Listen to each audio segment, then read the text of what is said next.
A senior analyst in the mergers and acquisitions department died on the highway after 42 hours without sleep. He woke up in the body of a penniless duke from an otome novel, the very one his ex-wife had retold over breakfast for 4 years straight. He remembers the plot down to the last chapter, and he remembers that his character is the first to die. First comes the pain, sharp, as if someone had driven a red-hot nail into the back of his head and twisted it. His body won't obey him. His hands feel foreign. His fingers are too thin, too long. He struggles to open his eyes, and the light is so blinding he wants to scream. But his throat produces only a rasp, dry and ragged. The carriage shakes. The wooden walls creak over every bump. It smells of leather and something sweet. And then he feels a hand. Small, warm, a child's. Someone is squeezing his palm so tightly, as if afraid he'll vanish. He turns his head. A girl, about 12, dark braid. Her eyes are red, but she isn't crying. She's already cried her eyes out. Her lips move. Brother. You didn't sleep again. He doesn't know who she is, doesn't know where he is, doesn't know why his body feels foreign. But his brain is already working. The brain always works. He stares intently at his hands, white cuffs with silver spikes, a dark blue frock coat, expensive, tight at the shoulders, a ring with a coat of arms, a rose entwined with thorns. And then it overwhelms him, not a memory, an avalanche, as if someone had dumped an entire library into his skull and forced him to read it all in 3 seconds. Names, faces, his father's voice, cold as a January stone, his mother in a coffin, a stack of IOUs on a mahogany desk, laughter behind him at the ball, and the name. Kaiden Arcaster, heir to House Thorn, a penniless duke, a boy with no future. He knows that name. He knows it so well it takes his breath away. For 4 years, every morning at breakfast, his ex-wife would recount it to him, chapter by chapter. The light and the thorns of the silver rose, 240 chapters. He didn't read, he listened, because he was thinking about deals and balance sheets. But his brain recorded it. Kaiden Arcaster, Chapter 1, the royal reception, the 4th toast, belladonna in the wine, Viscount Morel's hand, death, confiscation by Decree 316, the sisters to the convent of the Grey Sisters, the name struck from the register of the nobility, the end of the character, the first victim on the altar of the holy heroine Celestia, and he is number 1 on this list of deaths. The girl squeezes his hand again. Brother, can you hear me? Evelyn. Her name is Evelyn, 12 years old, magically gifted. In the original, her gift burns out from stress after her brother's death. The rest of her life in the convent, quiet, withdrawn, forgotten. He squeezes her hand in response, too tightly. She flinches and opens her eyes wide. She isn't used to it. The old Kaiden didn't hold her hand. The old Kaiden didn't even notice the sisters. A cold, cruel boy who humiliated the servants. But the old Kaiden is gone. Now, Daniel Hyun Seo-jun is in this body. 31 years old, senior M&A analyst, 12 years in banking, divorced, missed his father's funeral, death on the highway, and now this. 9 days until the poison. He closes his eyes, his brain processes. No panic. The situation. Assets, liabilities, timelines, risks. Belladonna. The 4th toast. Viscount Morel. Confiscation. Marquis Duval, the beneficiary. Crown Prince Albrecht, the interested party. 3 players, 1 goal. His death. He opens his eyes, looks at Evelyn, and for the first time in 31 lifetimes, he smiles at a child. Not to appear kind, but because a plan is already forming in his head. This isn't survival. This is a hostile takeover. He is the company they are about to cut up into pieces. But he knows how it's done. He made his living at it. The carriage pulls up. Outside the window, the gray walls of the Arcaster estate. The east wing is covered in scaffolding. The roof of the west tower has caved in. The garden is overgrown. 2 servants stand at the gate. The older one stands ramrod straight. His back is straight. His face is carved from stone. Gavin, the butler. 40 years of service to House Ship. He witnessed Kaiden's birth. He witnessed his mother's death. He saw his father drink and punch the walls. He saw everything and remained silent. Daniel steps out. His legs give way. Kaiden's body is weak, thin, undernourished. Gavin steps forward and takes him by the elbow, out of habit, not for the first time. "My lord, you need to rest." Daniel looks at him. The old man's eyes are calm, but anxiety lurks in their depths. He notices. He always notices. "No, I need the study, and all the ship house papers. I owe us. Lease agreements, contracts, the land registry, tax records for the past 5 years. Everything." Gavin blinks, his only reaction. Then he nods. "It shall be done, my lord." Evelyn stands in the carriage doorway and watches. She doesn't understand. The old Kaiden never asked for papers. The old Kaiden would lock himself away for 3 days. He holds out his hand to her. "Let's go. I'll show you something interesting." She hesitates, then takes his hand. A study on the 2nd floor, a heavy oak door, dust on the handle. No one has been in here for a long time. He pushes the door open. A huge dark wood desk, a dried-up inkwell, a broken quill. Along the walls, cabinets with folders tied with twine, dust a finger's width thick. He sits down, runs his finger across the table. The ship house had been dying for a long time, not because of the debts, long before. From the moment his father stopped managing it and began merely existing. Gavin brings the papers 20 minutes later. 4 stacks, each as tall as his palm. Daniel sinks his teeth into them.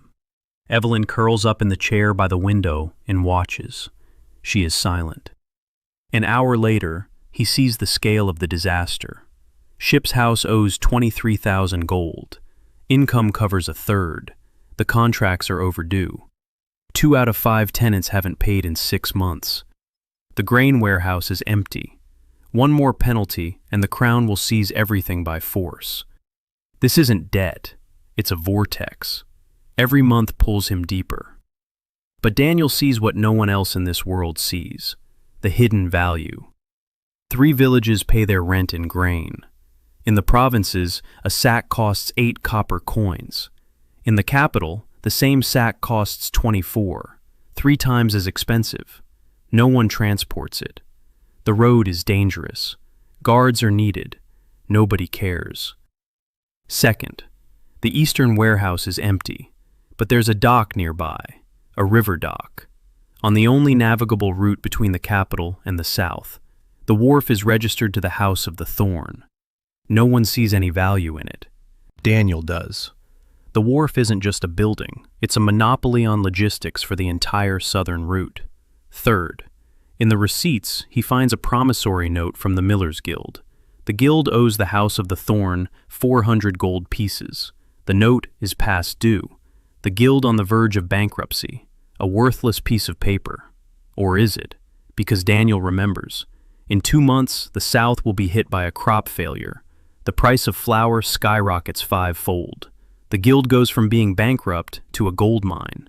But in the novella, by that point, Kaiden is already dead, and Duval takes over the guild, for free, because no one knows what will happen next, except Daniel. He knows every twist and turn 2 volumes ahead, every crop failure, every bankruptcy, every betrayal, every mine that strikes rare metal.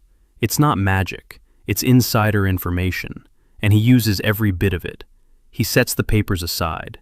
He looks at Evelyn. She's fallen asleep, curled up in a ball, small, thin, alone. In 9 days, they'll send her to a convent. The gift will be lost. Her name will be forgotten. Daniel stands up, takes his cloak off the hanger, covers his sister, returns to the table, picks up a quill, dips it in ink, and writes. The first list. Assets, real value, not book value, market value. Second list. Debts, to whom, how much, due date. Third list. People, which creditors are vulnerable, which debtors have given up hope, which enemies have already made a mistake they haven't noticed yet. It's getting dark outside. Gavin brings in candles. He sets a cup of something hot down nearby. He looks at the sleeping Evelyn. He looks at Daniel. He says nothing. He leaves. Daniel works until dawn. By morning, he has a plan. Not perfect, but workable. Day 1 is over. 8 remain. The morning of the second day began with cold water. Daniel woke up at the table, a face on the papers. Ink had smudged onto his cheek. His body ached as if he'd been beaten. No, Kaiden's body just wasn't used to sitting for 6 hours straight. Did this guy ever do anything at all in his life? Gavin stood next to the basin. The water was ice cold. Daniel washed his face and felt his head clear. The first task of the day, reconnaissance. He had to understand the balance of power within his own home before venturing outside. Mirabelle, 16 years old, the middle sister. In Kaiden's memories, she was prickly and contemptuous. She hated her brother, openly, without hiding it. Because Kaiden was cruel, he humiliated the servants in front of her. He told her that a woman should keep quiet. He once broke her wooden training sword and said that noble ladies don't play soldier. She was 13 then. She never forgave him. In the novella, she renounces him before the court after his death, publicly, loudly, to save herself and Evelyn. It doesn't help. They're both sent to a convent. Daniel found her in the garden. She was standing by the dry fountain, lunging with an invisible blade. Her movements were sharp and precise. Talent. Real talent. She heard his footsteps and turned around. Her face instantly turned to stone. Her eyes were cold. She expected the usual, mockery, an order, humiliation. He stopped 3 steps away. No closer, no farther. A distance that says, I'm not a threat, but I'm not fawning either. 12 years of negotiations had taught him to sense distance. He said he needed her help. She didn't answer. He said that in 7 days, at the royal reception, they would try to kill him. She remained silent, but her eyes had changed. They hadn't warmed. No, something else had appeared in them. Interest. He said that if he died, the estate would be confiscated, and she and Evelyn would be sent to the Grey Sisters convent. Forever. With no right to correspondence, no right to inherit, no name. She knew that. Of course she did. She was a smart girl. She just didn't think Kaiden understood it too. He asked if she could count. She said she could. He asked if she was good at it. She said better than him. It was true. In Kaiden's memories, she often corrected the tutor's calculations. The tutor got angry. She fell silent. A week later, the tutor complained to her father. Her father told Mirabelle that ladies don't do math. She hated them both. Daniel said he needed someone to check his calculations. He said he trusted only family. That was a lie. He didn't trust her, not yet. But he needed to bring her into the process. A person who works on a plan doesn't betray that plan. Not right away. Mirabelle looked at him for 30 seconds. Then she said she'd look at his papers. But if it was just another silly idea, she'd leave. He nodded. That was more than he'd expected. The second item on the agenda. Liam, his half-brother. Ambitious. Trained by their father as a backup heir. In Kaiden's memories, Liam was a shadow. Always nearby. Always slightly behind. Always watching. Father loved him more. Everyone knew that. Kaiden was the heir by birthright, but Liam was the heir by choice. Father had died 6 months ago. He'd left the title to Kaiden, but the money and connections had gone to Liam, not by will, by habit. The people of House Thorn were used to going to Liam for decisions. Kaiden was the formal head. Liam was the de facto one. Daniel didn't go looking for him. Liam came on his own. An hour after his conversation with Mirabelle, he walked into the office without knocking. That spoke volumes. He didn't consider the office foreign. He considered it his own. Liam was tall, a head taller than Kaiden, broader in the shoulders, light hair, gray eyes, a light, familiar smile. He knew how to be likable. He knew how to appear friendly. Daniel had seen men like that before. Every other CEO of a family-owned holding company looked like that. Charming, dangerous. Liam said he'd heard about the documents, said he was surprised, said he was glad that Kaiden was finally taking an interest in the business. Every word was a test, every pause a trap. Daniel smiled. That very same smile he used at meetings with hostile shareholders. Warm, open, completely fake. He said he needed Liam's help, that he wanted to get a handle on the firm's affairs, that he valued his experience. Liam nodded, smiled wider, said he was always ready to help. When he left, Daniel took a blank sheet of paper and wrote a single word: threat. Liam wasn't an ally. Liam was a competitor. And if Daniel survived the reception, Liam would lose his only shot at the title. The only question was how far he was willing to go. The third matter of the day: money. Dom's ship had $23,000 in debt and less than $2,000 in cash. That wasn't even enough to maintain the estate until the end of the month. Daniel needed capital, fast, dirty, any kind. He remembered. The original novella mentioned a moneylender named Markor, a small-time player, the owner of an office in the commercial district, the only one in the capital who lent money against titles without the approval of the House of Lords. All respectable bankers had turned House Ship down, not Markor, because Markor worked with those whom everyone had written off, with the doomed, with the desperate, with the dead who still breathe. The interest rate was extortionate, the terms were oppressive, but Markor was the only one who would open the door. And Daniel didn't need his money. He needed his desk, his papers, his clients. He got dressed, chose a simpler frock coat, no spikes on the cuffs, no coat of arms, no need to remind the moneylender that a duke stood before him. The moneylender needed to see a businessman. Gavin offered a carriage. Daniel refused. On foot, through the city. He needed to see the capital with his own eyes, not through Kaiden's memories, through his own. The capital of Arendelle was called Silvergrave, a beautiful name for a weary city. The streets were wide but dirty. The pavement was crumbling in places. The facades of the houses in the wealthy neighborhoods gleamed, but as soon as you turned down a single street, the plaster was crumbling and the windows were boarded up. The shopping arcades were half empty.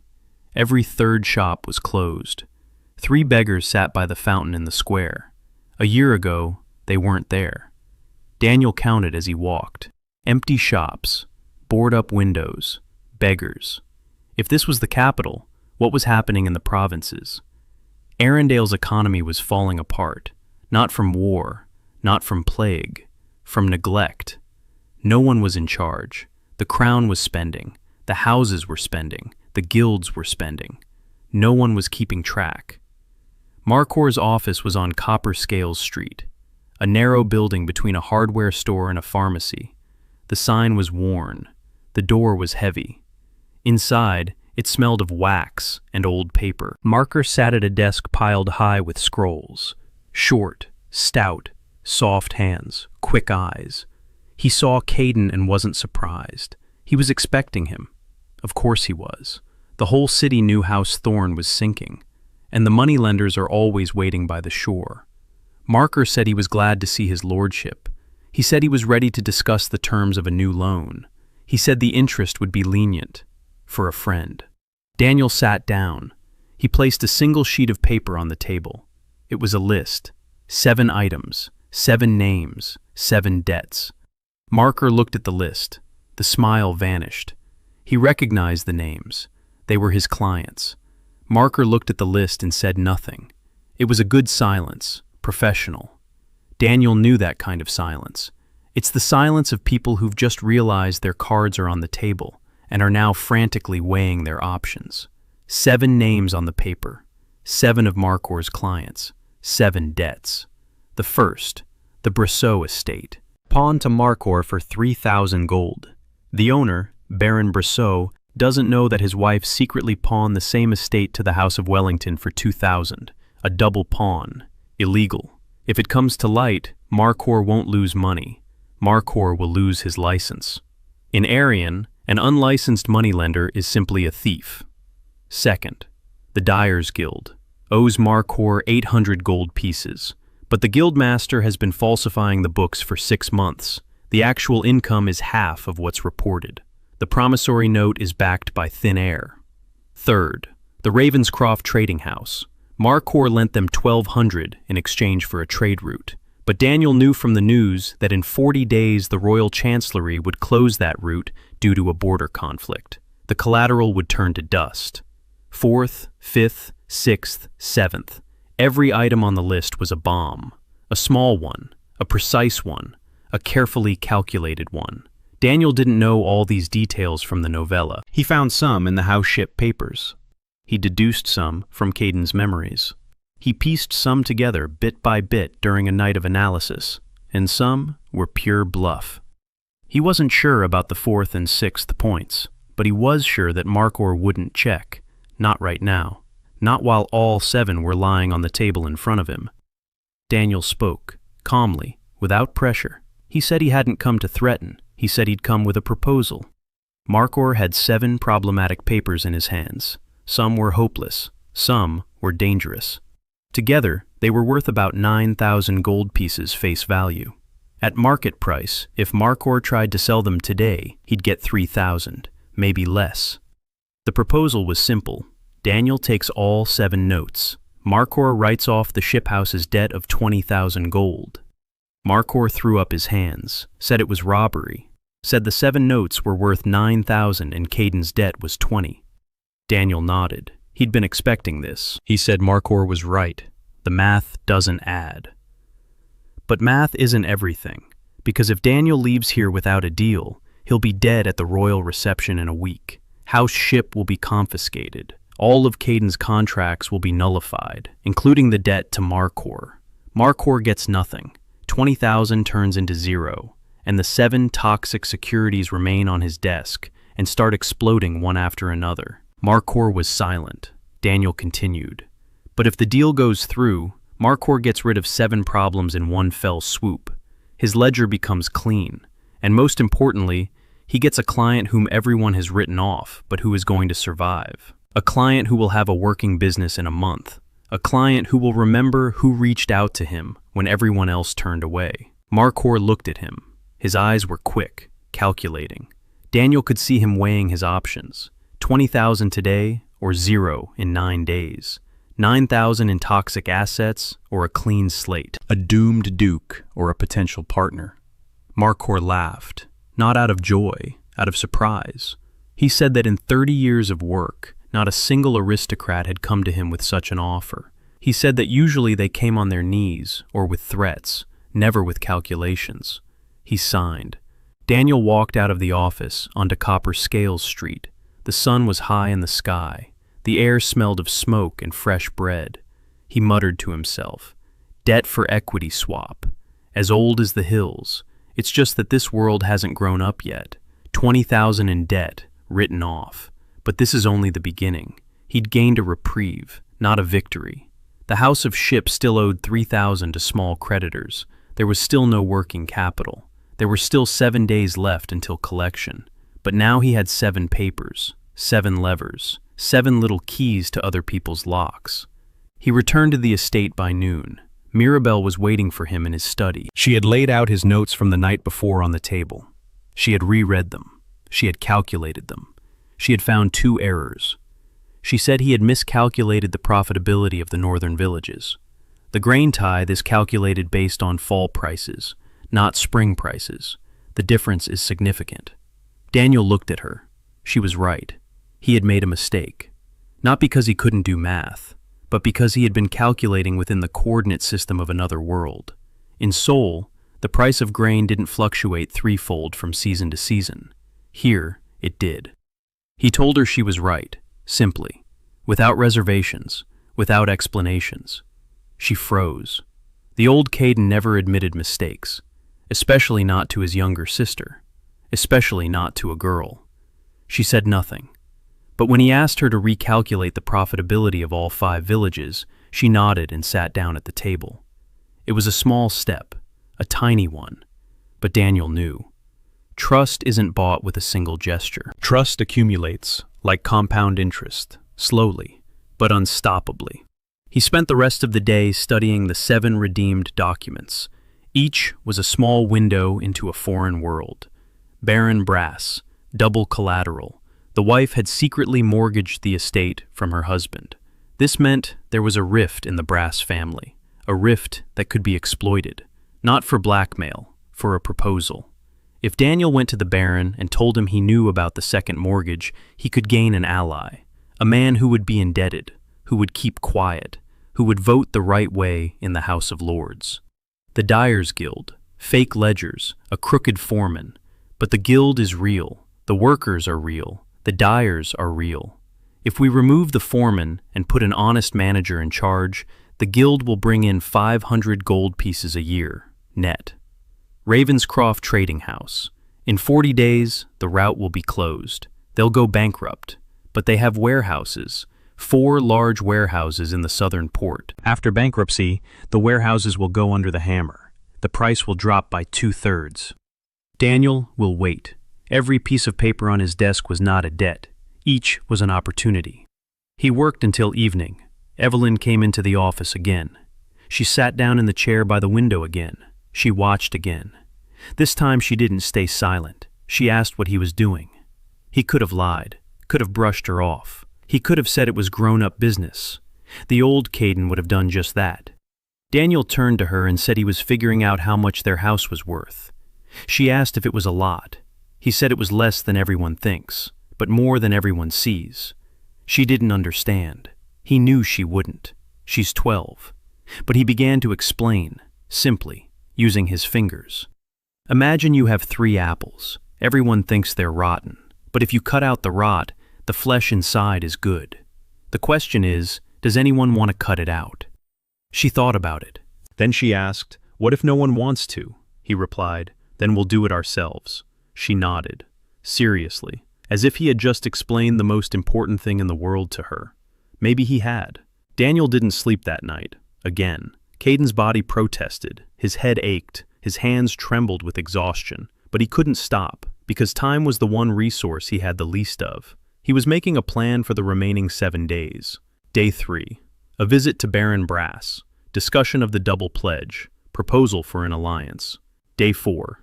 The Dyers Guild. Meeting with the elder. Presentation of documents. Change of leadership. Day 5. Preparations for the reception. Wardrobe inventory. He needed the right suit. Not too fancy. Not too plain. Precisely tailored. Appearance at a reception isn't vanity. It's a negotiating position. Day 6. Iris Calvary. An impoverished baroness. In the novella, she is to be married off to an old man in a month.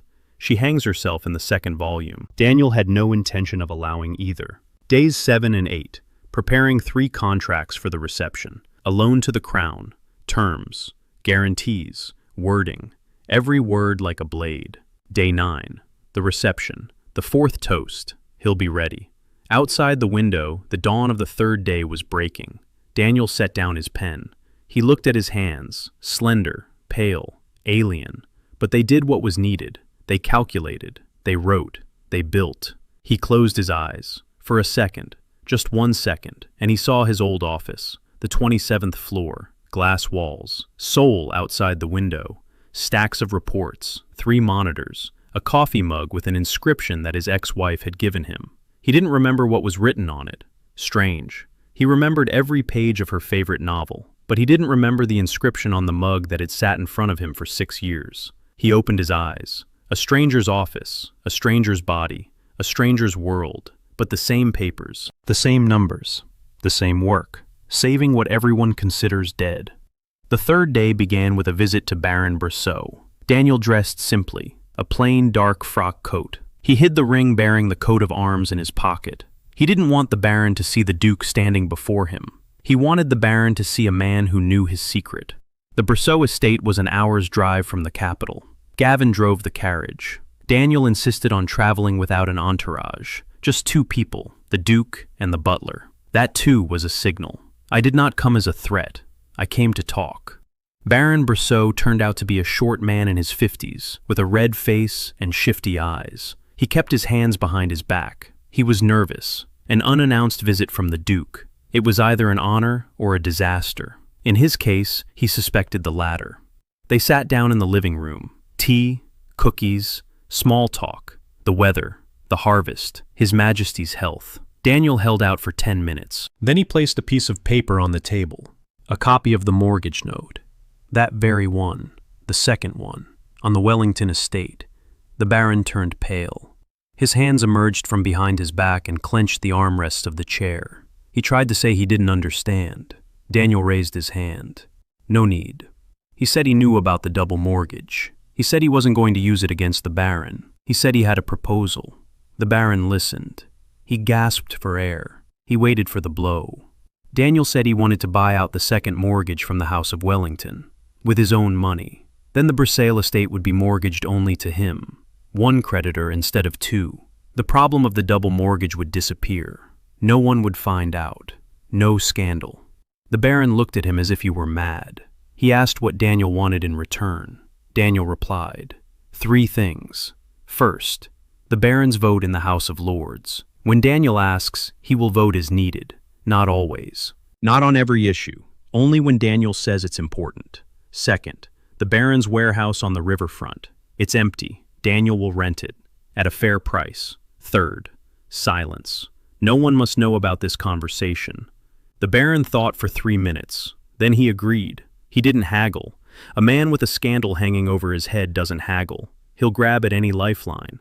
Daniel left the Brosseau estate with 2 new assets, a voice in the chamber and a warehouse on the pier. The warehouse was more important. The shiphouse pier plus the Brosseau warehouse equals control over Southern River trade. A monopoly. Small for now, fragile for now, but real. On the way back, Gavin spoke for the first time, not about business, about Kaiden. He said that his lordship had changed. Daniel looked at him. Gavin didn't look away. He said that in 40 years of service he had seen a lot. He had seen people break. He had seen people fall. But he had never seen a man become a different person overnight. Daniel was silent. Gavin continued. He said he didn't care why. He said his duty was to serve House Ship, no matter who sat in the Duke's chair. But there was one thing he wanted to know. The sisters. Were they safe? Daniel looked out the carriage window. Gray fields, bare trees. The sky was low and heavy. He replied that he would do everything to keep them safe. Gavin nodded. He asked nothing more. They returned to the estate in time for dinner. Mirabelle met him at the study door. She had finished the calculations. She had laid everything out on the table. 5 villages, seasonal yields, tax burden, hidden costs, net profit. Daniel looked over her work. Neat, accurate, not a single mistake. She stood nearby and waited. He said it was excellent work. She shrugged, as if she didn't care, but the tips of her ears turned pink. He noticed. He always noticed. After lunch, Daniel turned to the 4th item on the agenda, the Dyers Guild. But he didn't go to the foreman. Instead, he went to the workers. The Dyers' workshop was located in the eastern quarter, a long, low building. The smell of dye hit his nose 20 paces away. Inside, it was hot and humid. Vats of dye stood along the walls, dozens of workers, their hands elbow-deep in blue and red. Daniel found the head dyer, a woman in her 40s with a tired face and a steely gaze. Her name was Helga. He asked her about the guild's affairs. She answered cautiously. Business was going well. There were orders. The foreman was in charge. He asked if they were paid on time. She fell silent. That was enough. He didn't press her. He said he'd be back in 2 days. He told her that if she had any questions, she should pass them on through Gavin. She nodded, not trusting him, but remembering. That evening, Daniel returned to his office and took out the Dyers Guild's paperwork, a promissory note for 800 gold pieces, the foreman's falsified ledgers. He could go to the foreman right now, put the papers on the table, demand his resignation, take over the guild. But that would be a mistake. The foreman was connected to the House of Wellington. If he were removed forcefully, he would run to his patrons. A commotion would begin. The commotion would attract attention. Attention would lead to questions. And Daniel had 6 days left until the reception, and he couldn't afford any unnecessary enemies. Not now. So the foreman shouldn't be removed. He needed to be bypassed. Daniel wrote 2 letters, the first to the Guild Council, brief. House Ship holds the Dyers Guild's debt and intends to discuss restructuring terms. Meeting in 3 days. The second to Baron Brass, even briefer. I need a recommendation to rent a second warehouse at the pier. Someone you know. Name and address. Then he turned to the 5th item, the attic. It wasn't in the plan, but something flashed through Kaiden's memories, vague, like a fragment of a dream. The estate's attic, dusty trunks, old books, and a diary. Kaiden's personal diary, the one he kept as a child and abandoned 3 years ago. Daniel climbed up to the attic. It was dark. It smelled of dampness and mice. The beams were low. He hit his head twice. Chests stood along the walls, old clothes, broken toys, books with torn spines. He found the diary in the 3rd trunk, small, leather cover, closed with a brass clasp. Daniel opened it. A child's handwriting. Entries about school, about fights with Mirabelle, about his mom who was sick, about how his dad didn't come to his birthday. Ordinary childhood entries, sad, lonely. He flipped through the pages, the entries fewer. The handwriting changed. It became sharper, angrier. The last entry was dated 3 years ago. Kaiden was 18. He wrote that he hated this house, that he wanted to leave, that everything was meaningless. Daniel turned the page. Blank. Another one. Blank. Another.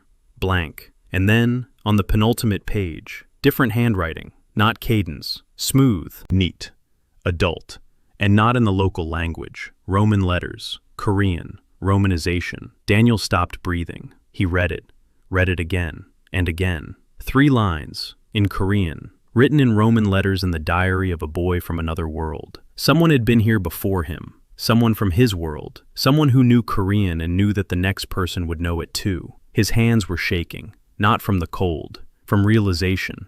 He wasn't the first. The note was short, 3 sentences, but it wasn't a warning, not a cry for help, not a farewell. It was a proposal, businesslike, specific, with deadlines. Daniel closed the diary, put it in his pocket, went down from the attic, walked past the study, past Evelyn's room, past the living room. He went out into the garden, sat down on a stone bench by the dry fountain. The moon was full, cold, white. He sat and thought. Who had been here before him? How long they'd stayed? Why they left? And why they left a note not in Kaiden's diary, but on the penultimate page. So that a casual passerby wouldn't find it, so that only the one who was looking would find it, or the one who remembered. He didn't write down the contents of the note. He didn't tell anyone. He put the diary in the safe in his study, locked it, hung the key around his neck. It was too important, too dangerous, too incomprehensible. He went back to work. There were 6 days left until the reception. The mystery could wait. Survival could not. Day 4. Daniel woke up to someone shaking his shoulder. Evelyn. She was standing next to the bed.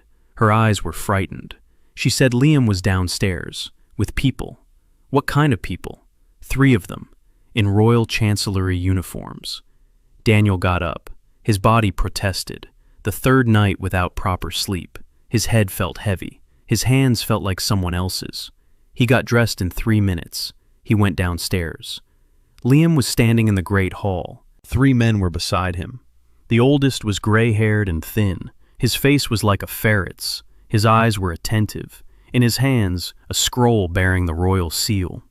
Liam was smiling, that very same smile, warm and fake. He said these gentlemen were from the Crown Treasury, that they had come to conduct an inspection, a routine one, nothing to worry about. Daniel looked at the scroll, then at Liam, then back at the scroll. A routine audit 5 days before the royal reception, for a house that owes the crown. This isn't an audit. It's preparation for confiscation. Someone had already set the wheels in motion. Someone wanted the paperwork ready by the time of the reception. They'd poison Kaiden and present the audit report that very evening. Confiscation overnight. Clean, quick, legal. The question was, who set it in motion? The Marquis de Duval, Prince Albrecht, or Liam, or all three? Daniel smiled. He said he was glad they'd come. He said the house of Ship was open for inspection. He said he would personally provide all the documents. The gray-haired official nodded, professionally, without emotion. He'd seen smiles like that 1,000 times. Daniel led them into his office. He laid the papers on the table. Not all of them, just the ones he'd prepared over the past 3 days. Clean, counted, with Mirabelle's corrections. Debts reduced. Assets were valued correctly. The balance sheet looked bad, but not hopeless. Not enough to warrant confiscation. The official read for an hour. He took notes. He asked questions. Daniel answered. Every answer was precise. Every figure was justified. Every reference was verifiable. The official hadn't expected this. He'd expected chaos, messy books, blank pages, the usual signs of a failing business. Instead, what lay before him was order. Not perfect, but order. 2 hours later, they left, without a seizure order, with a note to reinspect in a month. It was a victory, a small one, but a real one. Liam stood at the door and watched them leave. The smile faded. He hadn't expected Daniel to be ready. He'd counted on panic, on mistakes, on failure. Daniel walked over to him, thanked him for the heads up about the visit. He said that without Liam, he wouldn't have had time to prepare. It was a taunt, subtle, precise. Liam understood. He nodded and left. Daniel closed the office door, leaned his back against it, closed his eyes. His hands were shaking, not from fear, from adrenaline. He'd played to a draw, but a draw with the treasury is almost a victory. An hour later, he'd pulled himself together and moved on to the next item. A suit for the reception. It sounded trivial, not serious. But Daniel knew the value of appearance in negotiations. He'd spent 6 years in New York, where a suit spoke louder than words. Not expensive, not cheap, precisely calculated. He called a tailor, an old master named Hansley. The man arrived with measuring tape and fabrics. Daniel chose dark gray. No embroidery, no spikes, no coat of arms on the lapels, only on the ring. Hensley was surprised. The House of Thorn always dressed ostentatiously. Silver, spikes, roses, ostentatious luxury. Daniel said he wanted to look like a man who didn't need to prove he was rich. Hensley looked at him for a long time. Then he nodded. He said he understood. He said he'd have it ready in 4 days. After the tailor, Daniel went out into the city, alone, without Gavin, without a carriage, on foot. He needed to find one person, Iris Calvary, a baroness without land, without money, without a future. In the original novella, she appeared in the 2nd volume, a 25-year-old widow. No, not a widow, an old man's wife, married against her will.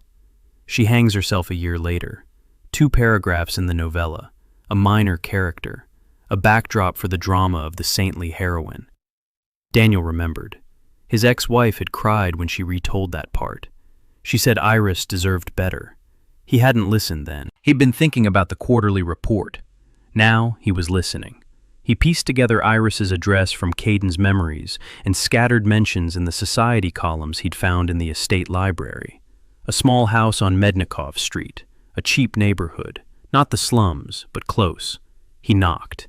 A woman opened the door, 24 years old, dark hair pulled back, a simple dress, clean but not new, mended at the elbows, a beautiful face, not the kind of beauty you see at balls, different, sharp, like a blade that had been honed for a long time. Her eyes were gray, cold, alert.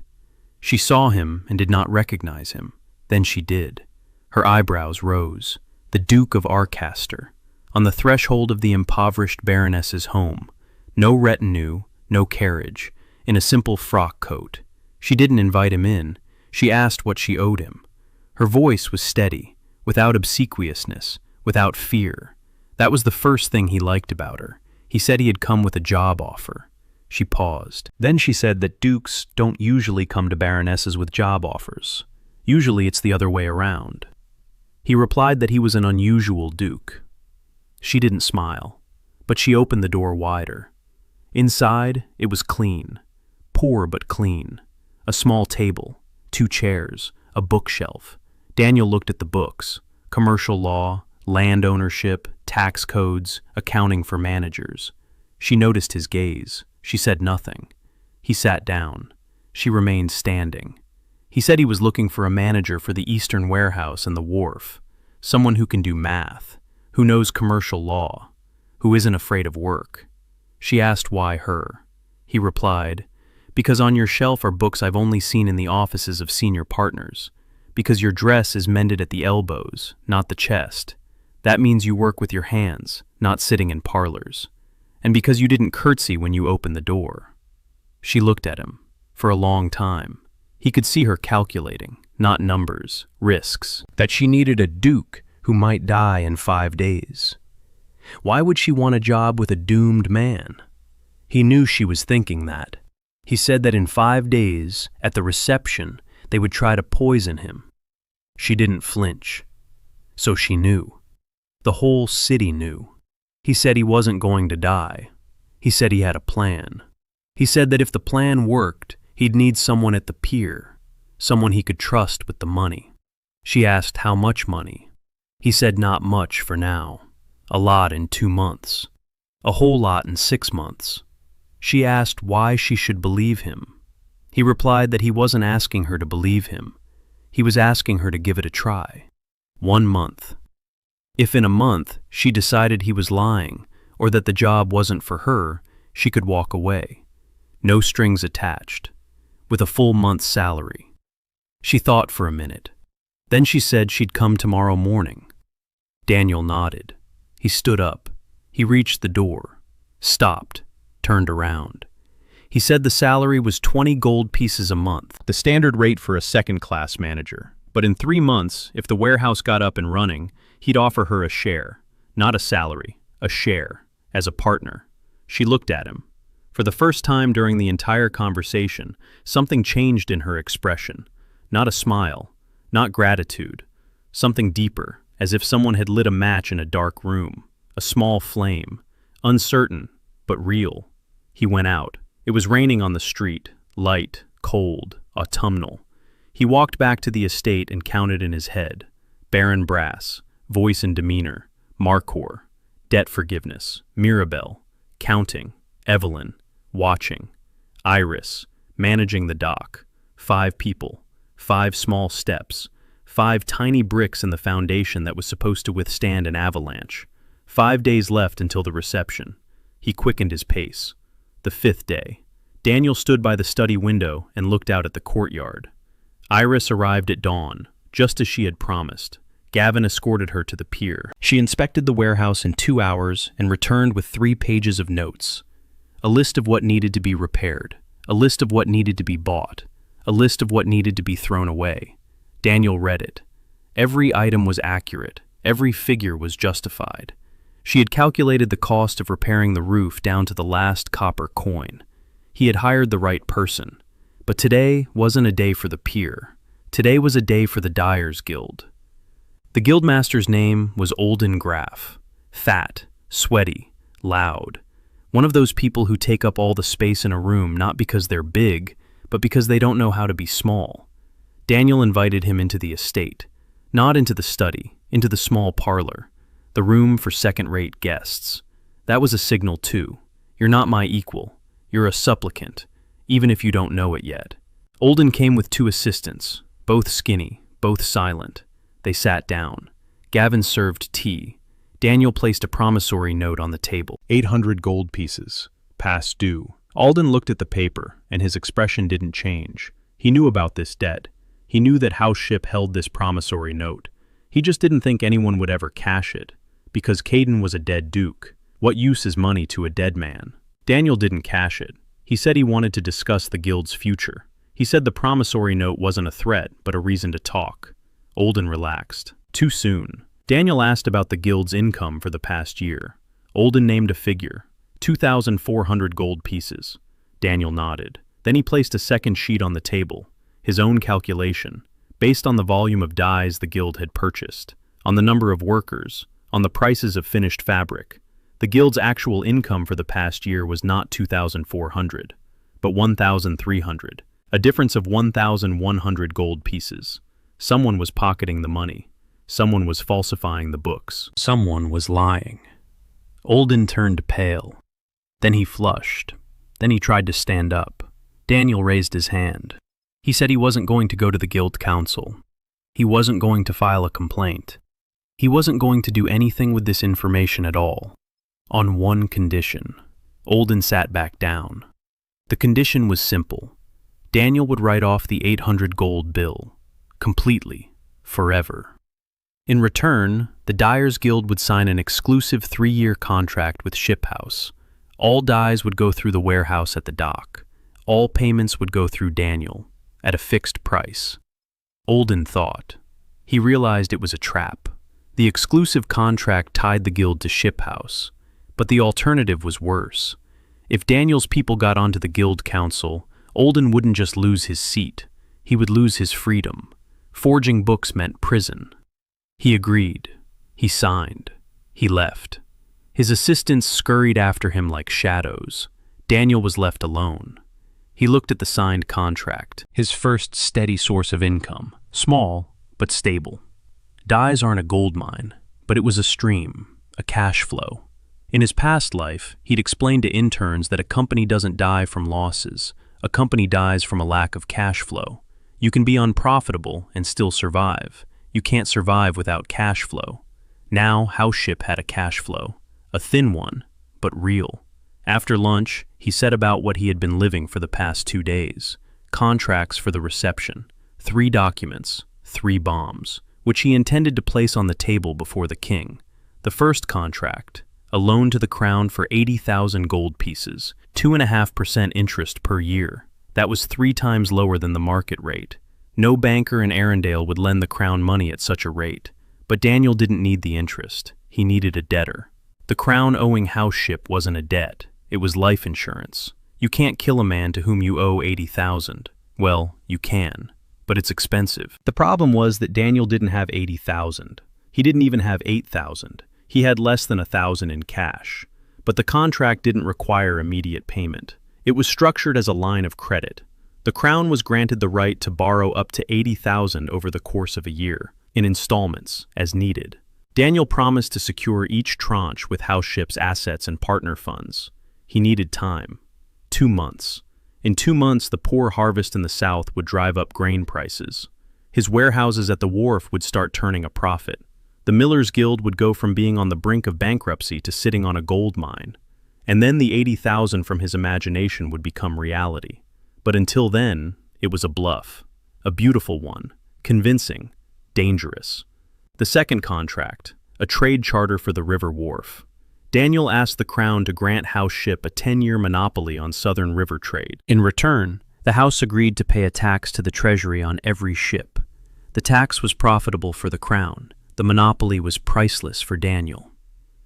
The third contract, the most important, the most dangerous. Restructuring the House of Ship's debts to the crown. Daniel asked to freeze all current fines and penalties for a year.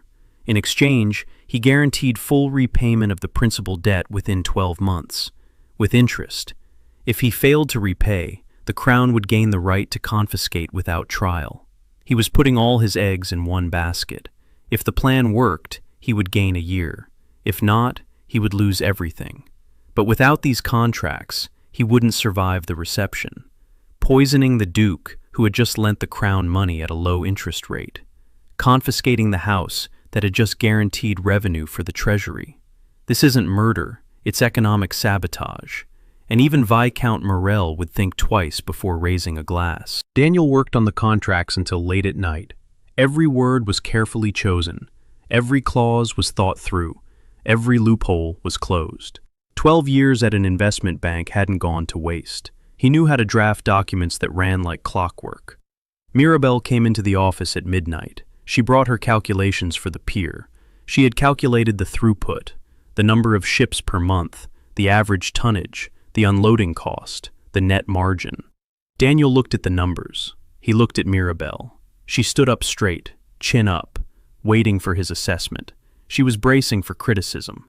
He said it was the best throughput calculation he'd seen in the last 5 years. He wasn't lying. She snorted. She said he was exaggerating, but the corners of her mouth twitched. She wanted to smile. She didn't let herself. Not yet.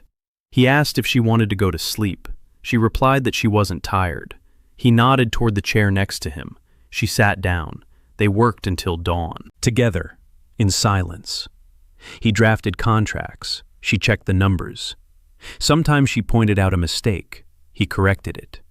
Sometimes he explained a term she didn't know. She nodded, memorized it, didn't ask for clarification. At dawn, she fell asleep at the table, just like Evelyn had done 2 days earlier.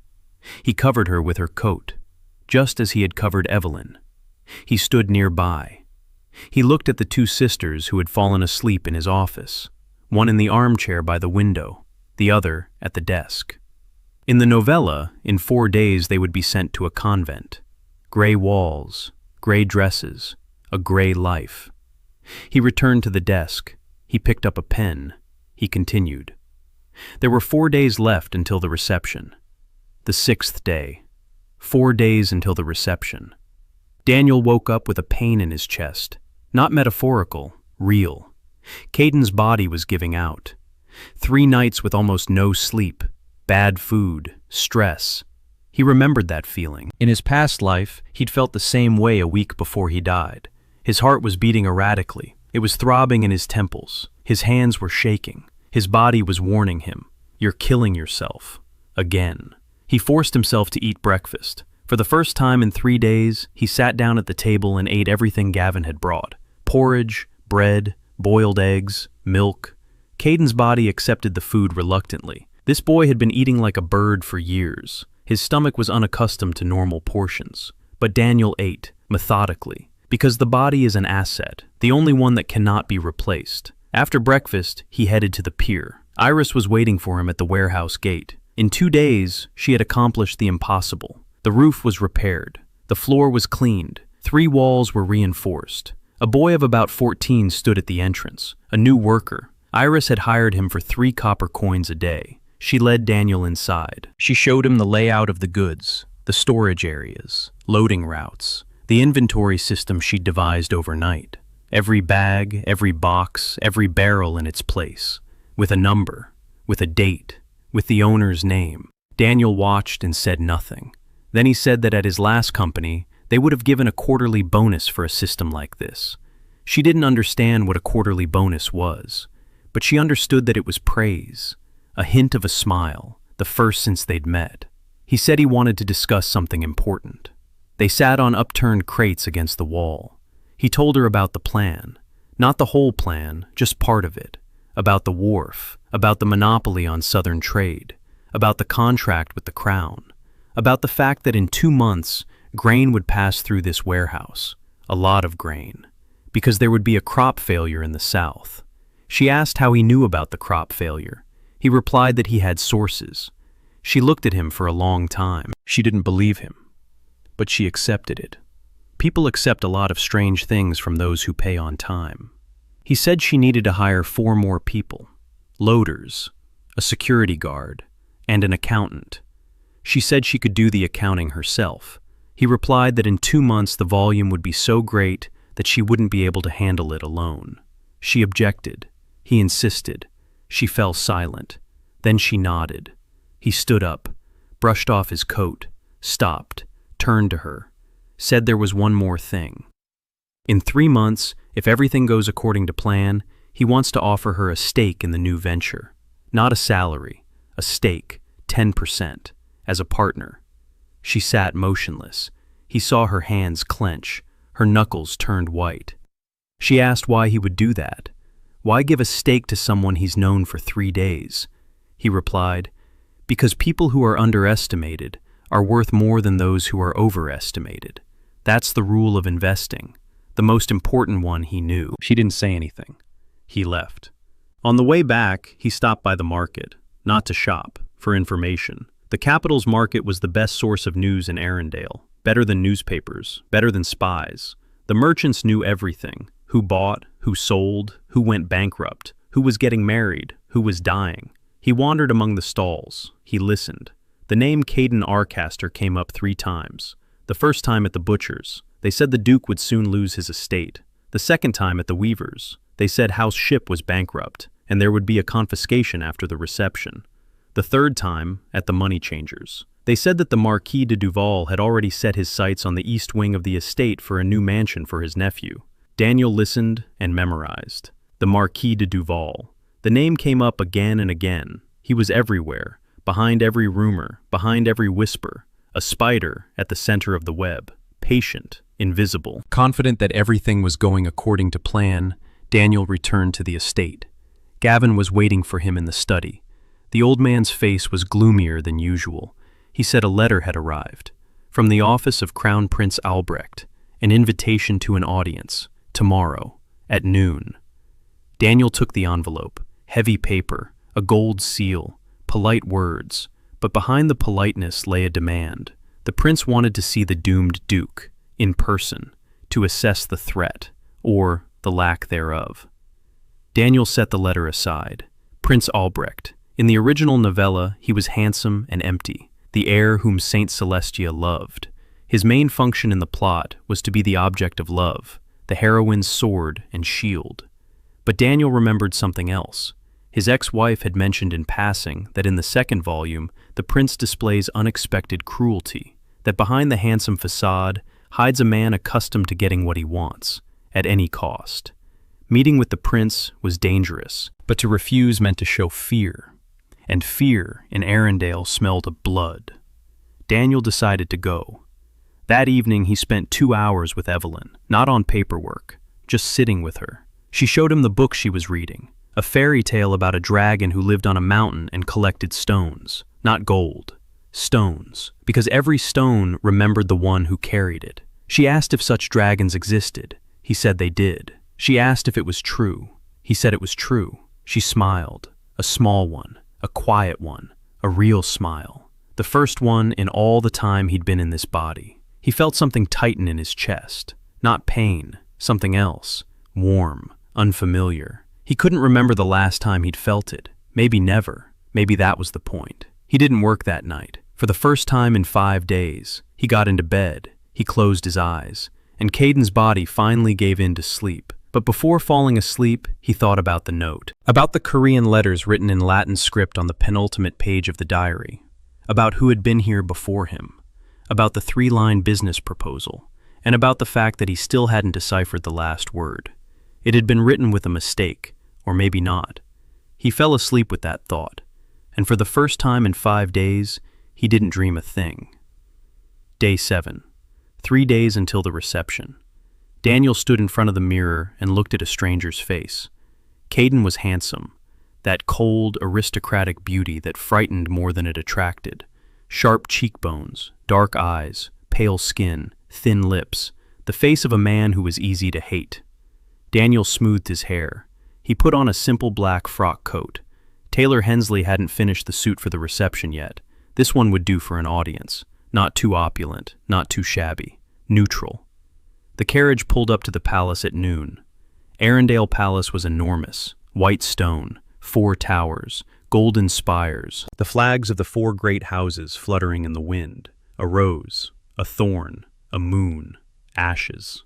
Beautiful, expensive, pointless. Daniel looked at the palace through the eyes of a man who knew how much it cost to maintain such a building. A lot. Too much. Half the crown's debt went toward palace expenses. Balls. Receptions, hunting, guards in golden armor, ostentatious luxury that was devouring the treasury from within. He was led through 3 halls, each larger than the last, marble, tapestries, chandeliers with hundreds of candles, servants in livery. Daniel counted, 20 servants in the first hall, 15 in the second, 10 in the third. Each receives a salary, each needs a uniform, food, lodging. 45 people just to escort a guest from the door to the study. The prince was waiting in the small reception hall, not in the throne room, not in the study, in the small reception hall. That was a signal too. You aren't important enough for the grand hall, but important enough not to be received in the hallway. Albrecht sat in an armchair by the fireplace, tall, broad-shouldered, golden hair, blue eyes, a face like a coin, the perfect prince from a fairy tale. He smiled when Daniel entered. The smile was warm, open, fake. Daniel recognized that smile. It was just like Liam's, only more expensive. The prince said he was glad to see the Duke of Arcaster. He said he'd wanted to talk for a long time. He said he'd heard about the ship house's difficulties and would like to help. Daniel sat down in the offered armchair, accepted the tea, took a sip, calmly. He knew the prince didn't want to help. The prince wanted to understand if Kaiden had changed, to understand if he was dangerous, to understand if he was worth killing. The conversation lasted 10 minutes. Small talk, empty, about the weather, about the upcoming reception, about the king's health. The prince was testing the waters, asking innocent questions and watching for a reaction. Daniel answered evenly, without nerves, without obsequiousness, as an equal.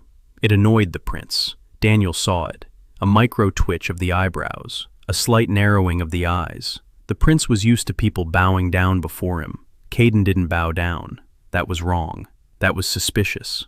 The prince got down to business. He said rumors had reached him, that Duke Arcaster was paying off debts, that he was signing contracts, that he was hiring people, that he was behaving differently than before. He asked what had caused the changes. Daniel paused. Then he answered, his father's death. When a man is left alone, he either falls or stands up.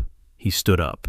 The prince nodded, sympathetically, fake. He didn't believe it, but he didn't see a threat either, not yet. Daniel left the palace with the feeling that he was walking through a minefield. Every step calculated, every word weighed. One mistake and the mine would go off. The prince wasn't a fool. He was dangerous, but he was predictable. Like all people accustomed to power, he couldn't imagine that anyone beneath him could think 3 moves ahead. That was his weakness. On the way back, Daniel stopped the carriage at an inn on Silver Lantern Street, a cheap place, wooden tables, beer stains on the floor, the smell of roasted meat and sour beer.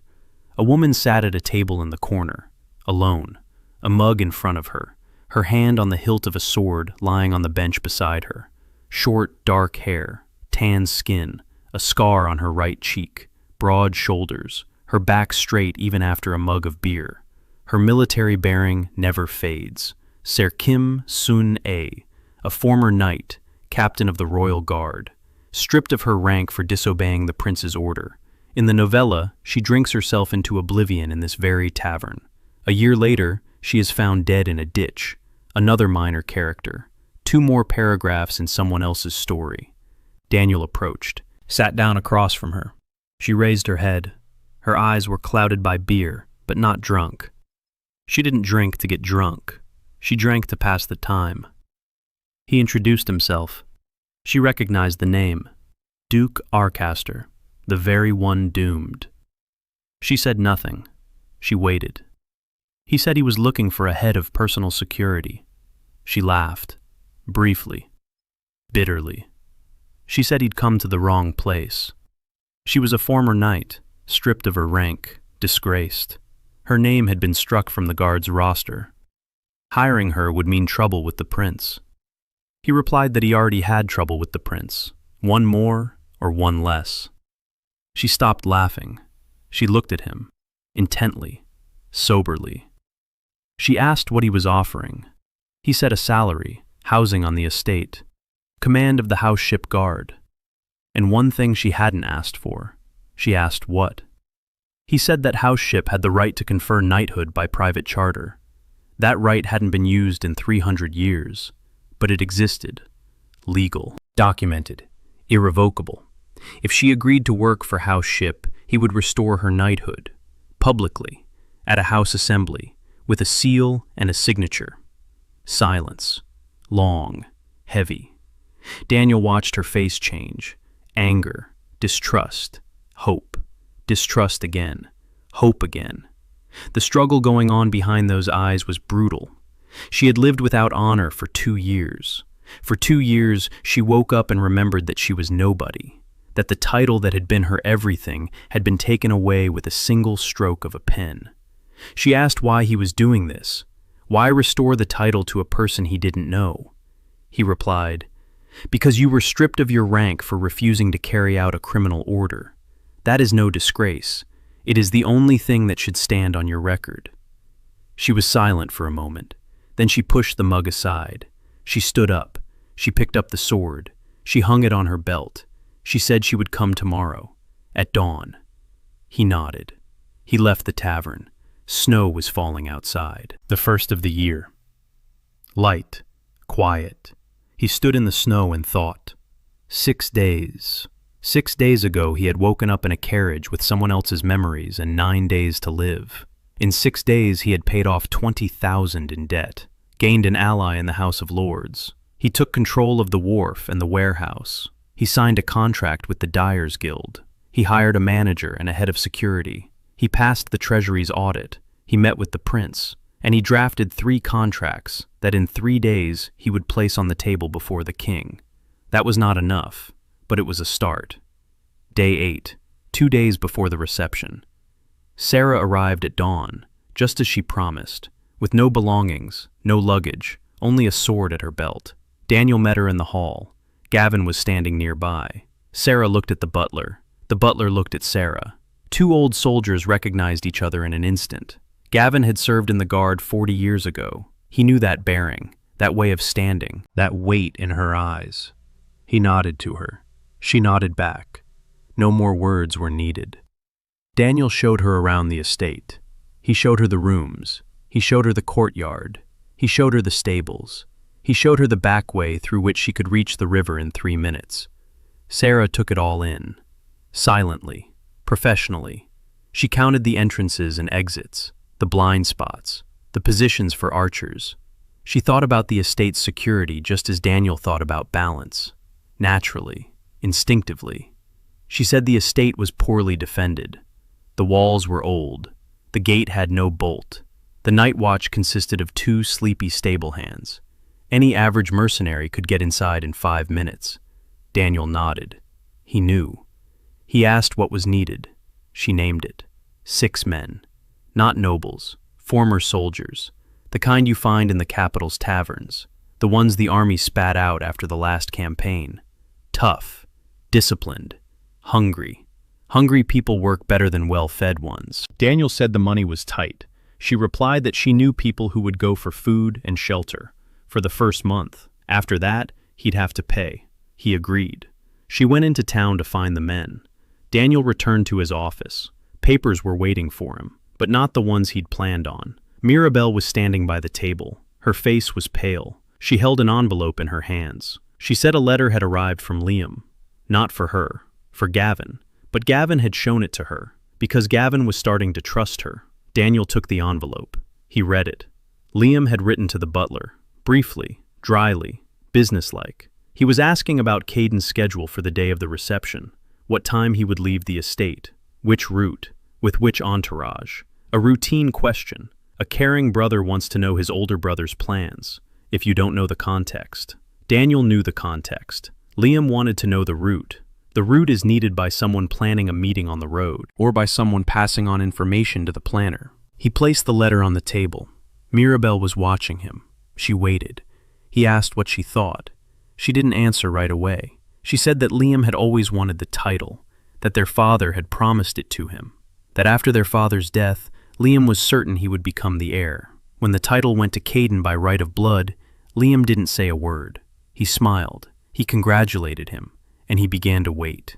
She said she didn't know if Liam was working for Duval, or for the prince, or for himself, but she knew one thing. Liam wouldn't stand on the sidelines when the opportunity arose. Daniel nodded. He thought for a moment. Then he made a decision. He wouldn't clash with Liam, not now. Conflict means noise. Noise means attention. Attention means danger. Instead, he would give Liam a false route, through Gavin. Let Liam think that Kaiden would go through the central gate along the main street. Daniel would go through the eastern gate, through side streets, with Sarah and 2 guards. Mirabelle listened. Then she nodded. Then she said something Daniel hadn't expected. She said she wanted to go with him, to the reception. He looked at her. She stood tall, chin up, hands clenched into fists. She was afraid, he could see it, but she stood her ground. He said the reception might be dangerous. She replied that she knew. He said there would be people there who wanted him dead. She replied that she knew. He asked why she was doing this. She paused. Then she said that if he died at the reception, she and Evelyn would go to a convent. That wasn't bravery, it was calculation. If she was there, she could do something. If she stayed home, she could only wait. She hated waiting. He looked at her, a 16-year-old girl who chose war over waiting, who was afraid but went anyway, who didn't trust him but was ready to stand by his side, because the alternative was worse. He said, "All right."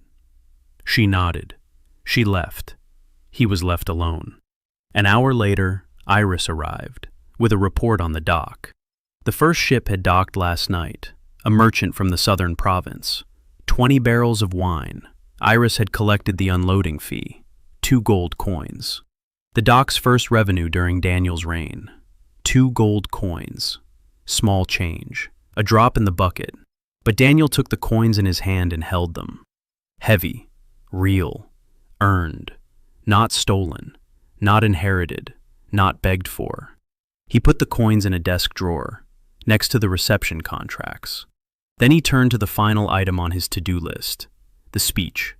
Not a speech in the usual sense, more like a set of phrases. The right words for the right moments. He knew how the reception would be arranged, from Kaiden's memories and from the novella.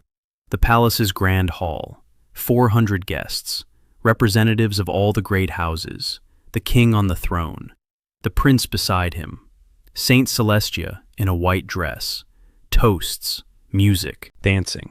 And somewhere between the third and fourth toasts, Viscount Merrill hands Kaiden a glass, with belladonna.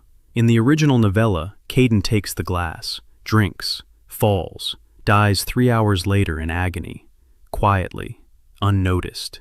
No one investigates. Another duke who couldn't handle the wine. Daniel had no intention of taking that glass, but he had no intention of switching glasses either. Refusing a toast at a royal reception is an insult. Swapping the wine is an admission that you know about the poison. Both options are disastrous. Instead, he was going to do something no one expected. He was going to stand up before the fourth toast and make his own, publicly, loudly, in front of the entire hall, to announce a loan to the crown of 80,000 gold pieces, to lay the contracts on the table, to force the king to accept them. And then the fourth toast would change, because after such an announcement, poisoning Kaiden would mean destroying a man to whom the crown had just become indebted. It's not just murder, it's a national scandal. An investigation is inevitable. Confiscation is impossible. Viscount Merrill is no fool. He won't take the risk. The goblet will remain empty. Or the Viscount simply won't have time. Or won't dare.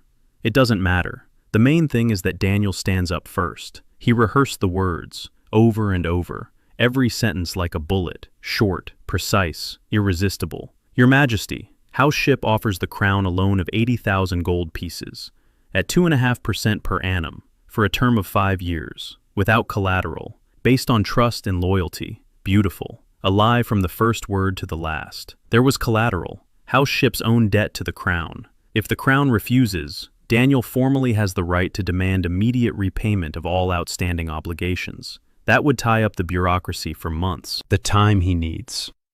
If the crown accepts, Daniel will gain the status of a creditor to the crown, immunity, time, and most importantly, leverage. Leverage that, in 9 months, would allow him to place that very folder on the council table, with 243,000 in royal debt. He finished rehearsing by midnight.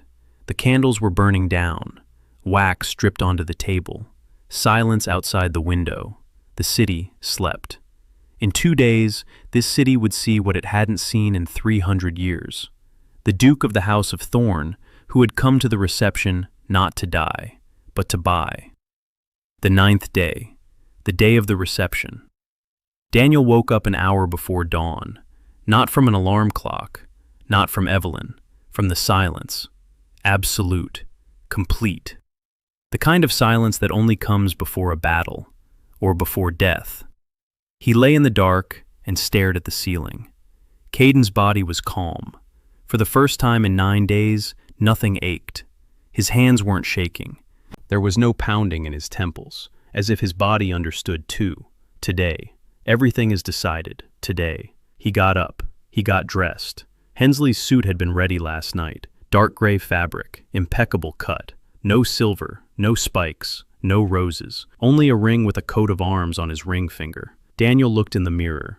Kaiden's face, pale, sharp, but the eyes were different, calm, calculating, the eyes of a man who knows what's coming next. Everyone gathered for breakfast, for the first time in 9 days. Daniel at the head of the table, Mirabel to his right, Evelyn to his left, Gavin by the door, Sarah by the window. Liam didn't come. Daniel hadn't expected him to. Evelyn stared at him intently. She knew today was an important day. She didn't know the details, but children sense these things. She sensed it. Mirabel ate in silence, back straight, face composed. She had already made up her mind. She was going with him, period. After breakfast, Daniel locked himself in his office for 30 minutes. He checked the contracts one last time. 3 documents, 3 folders, 3 bombs. The loan, the dock charter, the restructuring. Every number in place, every word in place. He put the folders in the inside pocket of his frock coat, fastened it, went out. Sarah was waiting in the hall, a sword at her belt. 2 of her men behind her, former soldiers, strong, silent. She nodded, ready. Daniel looked at Evelyn. She was standing on the stairs, a small figure in a dark dress, her hands pressed to her chest. Her eyes were huge. He walked over to her, dropped to one knee to be at her eye level, told her he'd be back for dinner. She nodded. Then she held out her hand. A small pebble lay in her palm, smooth, gray, a river stone. She said she'd found it that morning by the fountain, that it looked like the stones from the fairy tale about the dragon who collected stones that remember. Daniel took the pebble, put it in his pocket, next to the contracts. He didn't know what to say. In his past life, he didn't know how to talk to children, didn't know how to talk to his wife, didn't know how to talk to his father. He only knew how to work. But he squeezed her hand, tightly, and that was enough. The carriage drove out through the eastern gate, just as he'd planned, through the side streets, past the market, past the inn where he'd found Sarah, past Marcor's office, past Iris's house. Each of these places was a brick in the wall he'd been building for 9 days. Small, fragile, but together they held. The palace came into view half an hour later. White stone in the morning light, golden spires, flags, guards at the gates, carriages, dozens of carriages, the entire aristocracy of Arendelle, 400 people, earls, barons, marquises, generals, bishops, guildmasters, and among them, one doomed duke with 3 folders in his pocket and a pebble from his sister. Mirabel stepped out of the carriage first. Back straight, chin up, a simple but clean dress. She walked as if the entire palace belonged to her. Daniel followed. Sir was behind him. 2 guards remained by the carriage. The palace's grand hall was flooded with light. Hundreds of candles, crystal chandeliers, marble underfoot, music, soft, strings, voices, laughter, whispers. Daniel entered and felt 400 pairs of eyes turned toward him. Not all of them, but enough. He saw the expressions change: surprise, curiosity, contempt, pity. The doomed duke had come after all. How sweet, how foolish, how convenient. He walked across the hall, slowly, calmly. Mirabel walked beside him, Sarah a step behind. Daniel scanned the faces. 12 years of negotiations had taught him to read a room in 30 seconds. To the left, by the column, Viscount Morel, short, thin, nervous. He held a glass in his right hand, a ring on his index finger. Daniel remembered it from the novella. A ring with a hollow stone, belladonna inside. Turn the stone, and the powder spills into the wine. An old trick. Effective. By the window, the Marquis de Duval, tall, gray-haired, elegant. The smile of a benefactor, the eyes of a predator. He stood at ease, relaxed. He wasn't worried. He knew everything was going according to plan. His plan. Prince Albrecht is by the throne. Golden hair, blue eyes, a white uniform with gold epaulets. Next to him is a figure in white. Celestia, a saintly heroine. Daniel saw her for the first time. Blonde hair, green eyes, a gentle face, almost childlike. A soft smile. Kind. Perfect. Too perfect. He looked at her and thought, "You're from our world too. You know the rules of the game too. You're playing too, only you've chosen a different strategy." The king made the first toast, to the health of the crown. Everyone drank. The prince made the second toast, to loyalty. Everyone drank. The head of the House of Rose made the third toast, to peace. Everyone drank. Viscount Merrill began to move. Daniel saw him, slowly, through the crowd, toward him. A glass in his hand, a ring on his finger. The fourth toast, now or never. Daniel stood up. He didn't raise his hand. He didn't ask to speak.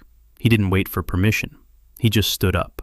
And the voice that came out of his throat was not Kaiden's voice. It was the voice of a man who had given hundreds of presentations before audiences 10 times more hostile than this one. He said, "Your Majesty."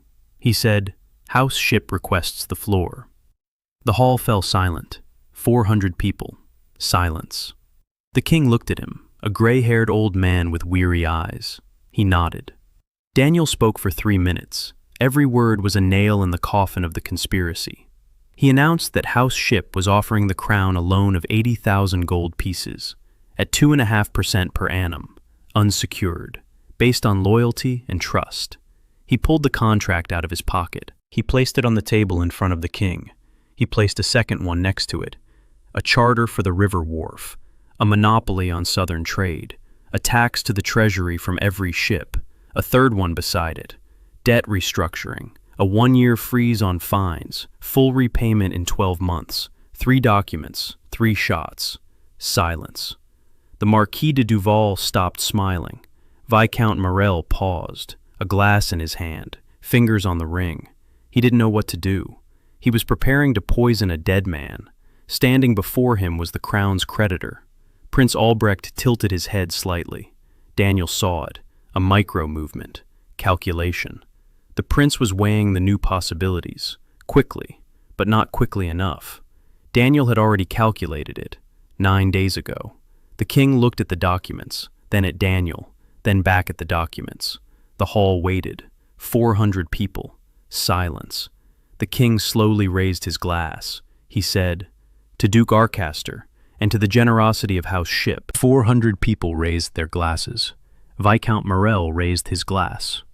That very one, with belladonna, and drank it himself, because serving poisoned wine to the crown's creditor in front of 400 witnesses 3 seconds after the king's toast in his honor would not have been murder. It would have been suicide. Daniel drank. Plain wine, no poison, no bitterness. Mirabelle stood nearby. She didn't drink. She watched her brother. Her eyes were shining, not from the wine, from something else. Sarah stood behind him, her hand on her sword, not because she expected an attack, out of habit, a professional one. The reception lasted 3 hours. Daniel spoke with 12 people, counts, barons, guild leaders. Each conversation was brief, each to the point. Each left a mark, a business card, a proposal, a promise to meet. He worked the room just as he had worked the conferences in New York, systematically, methodically, without a single superfluous word. The Marquis de Duval approached him once, offered his congratulations, smiled. His eyes were dead. Daniel thanked him, smiled back. 2 predators exchanged pleasantries and went their separate ways. Both knew. This was only the beginning. The reception ended at midnight. Daniel stepped out onto the palace steps. The air was cold. The stars were bright. The snow had stopped. Iris was waiting on the steps, without a coat, with hot tea in a flask. She hadn't been invited to the reception. A landless baroness doesn't make it onto such lists. But she had come to the palace and waited for 3 hours, in the cold, without a coat. He looked at her. She didn't ask anything. She just stood there, holding out the flask. He took it, took a sip.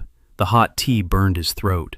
He said, "In my past life I bought out companies too, but for the first time, I care what happens to them next." She didn't answer. She just took his arm. The snow began to fall again. Quiet, soft, white. They stood on the palace steps. A duke without money, a baroness without land, a head of security without a title, a sister without a smile, and somewhere on the estate, a 12-year-old girl waiting for her brother to come home for dinner. He hadn't died. The 9th day had ended, and the 10th had begun. The 10th day, the first morning after the reception. Daniel woke up and lay motionless for 3 minutes, just breathing. He was alive. 9 days ago, he had woken up in a carriage with a death sentence. Today, he woke up in his own bed, alive, with contracts signed by the king on the desk in his study, with 2 gold coins in the drawer, with his sister, who had been waiting for him for dinner and had waited in vain. He was alive, but it was too early to celebrate. Surviving the reception was not a victory. It was the beginning of a war. The enemies hadn't disappeared. They had regrouped. The Marquis de Duval had lost the first move, but not the game. The Viscount Morel had swallowed his own poison, but remained on the board. Prince Albrecht recalculated the situation and found no reason to attack, for now. Liam was silent. That was the worst part. Liam's silence meant he was thinking, and a thinking Liam was more dangerous than an acting Liam. Daniel went downstairs for breakfast. Evelyn was sitting at her place. She smiled when he entered, for the 2nd time. He counted. Mirabelle was at the table too. She didn't smile, but she didn't look hostile either. That was progress. Over breakfast, he announced 3 decisions. First, Sarah is to be knighted today, in public, at the House of Ship Assembly. Sarah stood by the wall. Her face was stony, but Daniel saw it. Her Adam's apple twitched. She swallowed. Second, Mirabelle is appointed assistant to the house's finance manager, with signing authority on internal documents. Mirabelle raised an eyebrow. Then she lowered it. She said nothing, but her fingers tightened around her fork. Third, Iris receives an official contract to manage the dock. With the ship house seal, Gavin nodded. He had already prepared the papers, because Gavin always knew ahead of time. The ceremony for Sarah took place at noon, in the estate's small hall. Everyone was present. Daniel, Mirabelle, Evelyn, Gavin, Iris, 6 new guards, 3 servants, the cook, the stable hand, the entire house of Ship, 20 people, a small family. Sarah knelt. Daniel read the charter, an ancient text on ancient parchment. No one had spoken these words in 300 years. In the name of House Ship, and by the right granted by the crown, the title of knight, the right to bear arms in the name of the house, the right to a coat of arms, the right to a name. He placed the sword on her shoulder, the left, then the right. Rise, Sir Kim Sun A, Knight of House Ship. She stood. Her face was wet. She didn't wipe it. She wasn't shy. Soldiers aren't shy about tears they've earned. Evelyn clapped, with her small hands, quietly. Then Gavin joined in. Then Iris. Then the guards. Mirabelle didn't clap, but she stood straight and watched. And something in her gaze had changed. Something small. Something important. After the ceremony, Daniel locked himself in his office with Iris. They discussed the dock.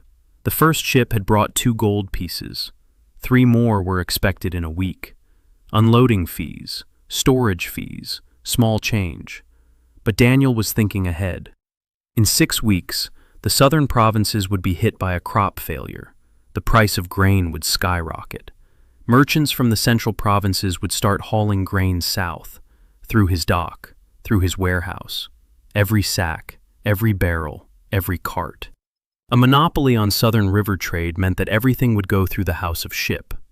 Docking fees, storage, transshipment. With 5 ships a week and an average load, the wharf's income would rise to 100 gold pieces a month. With 10 ships, up to 300. With 20. Iris did the math. Her eyes burned. She saw what he saw. Not money, a system, a mechanism, a machine that runs on its own, that grows, that creates value out of air and water and the distance between 2 points on a map. She asked what a joint stock company was. He explained. She listened for 30 minutes. She didn't interrupt.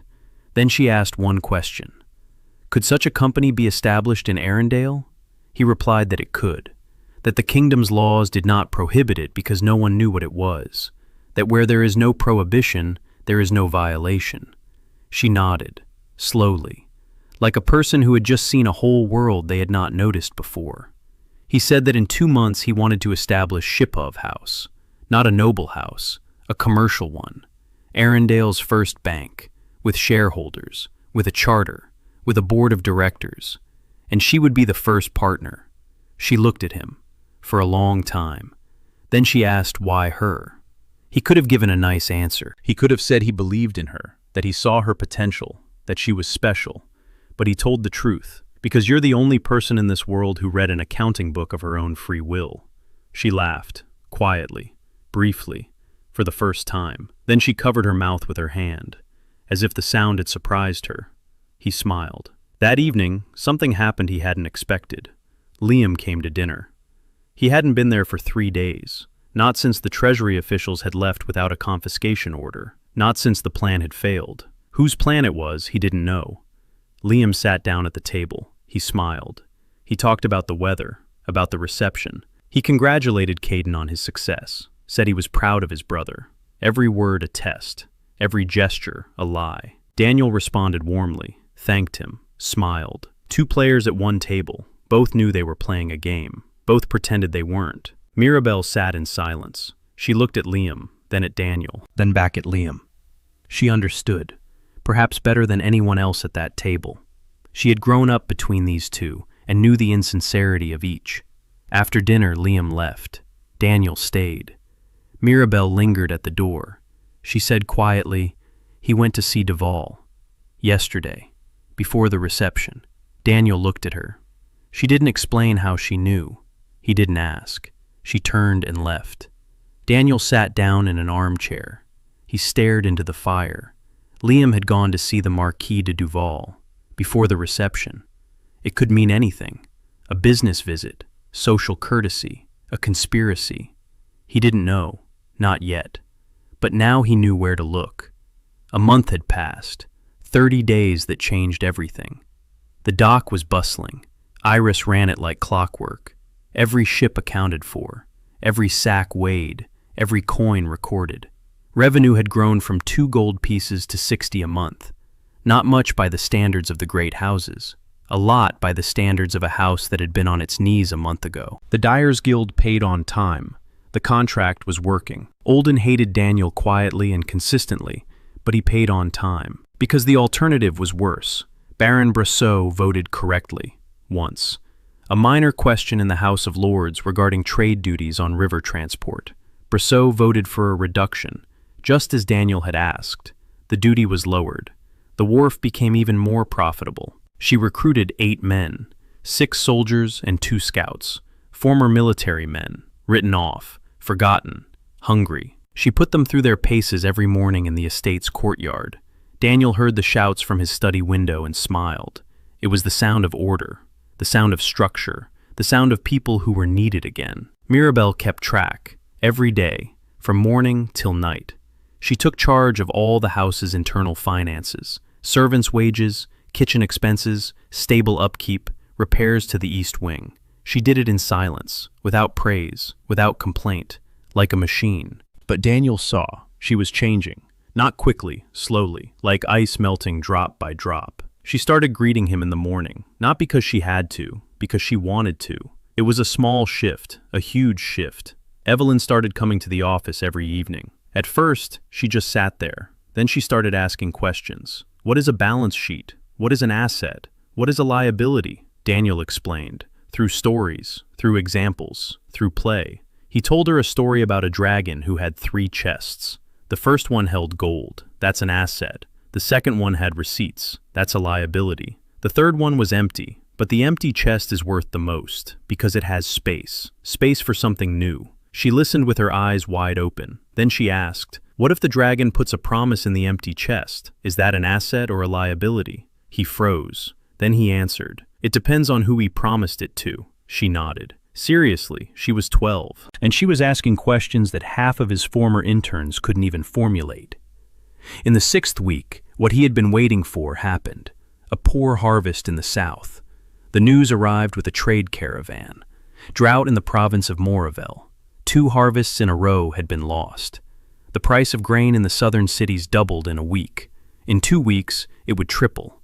In a month, it would quadruple. Daniel was ready. The Millers Guild promissory note had been sitting in his safe since day one. A 400 gold denomination.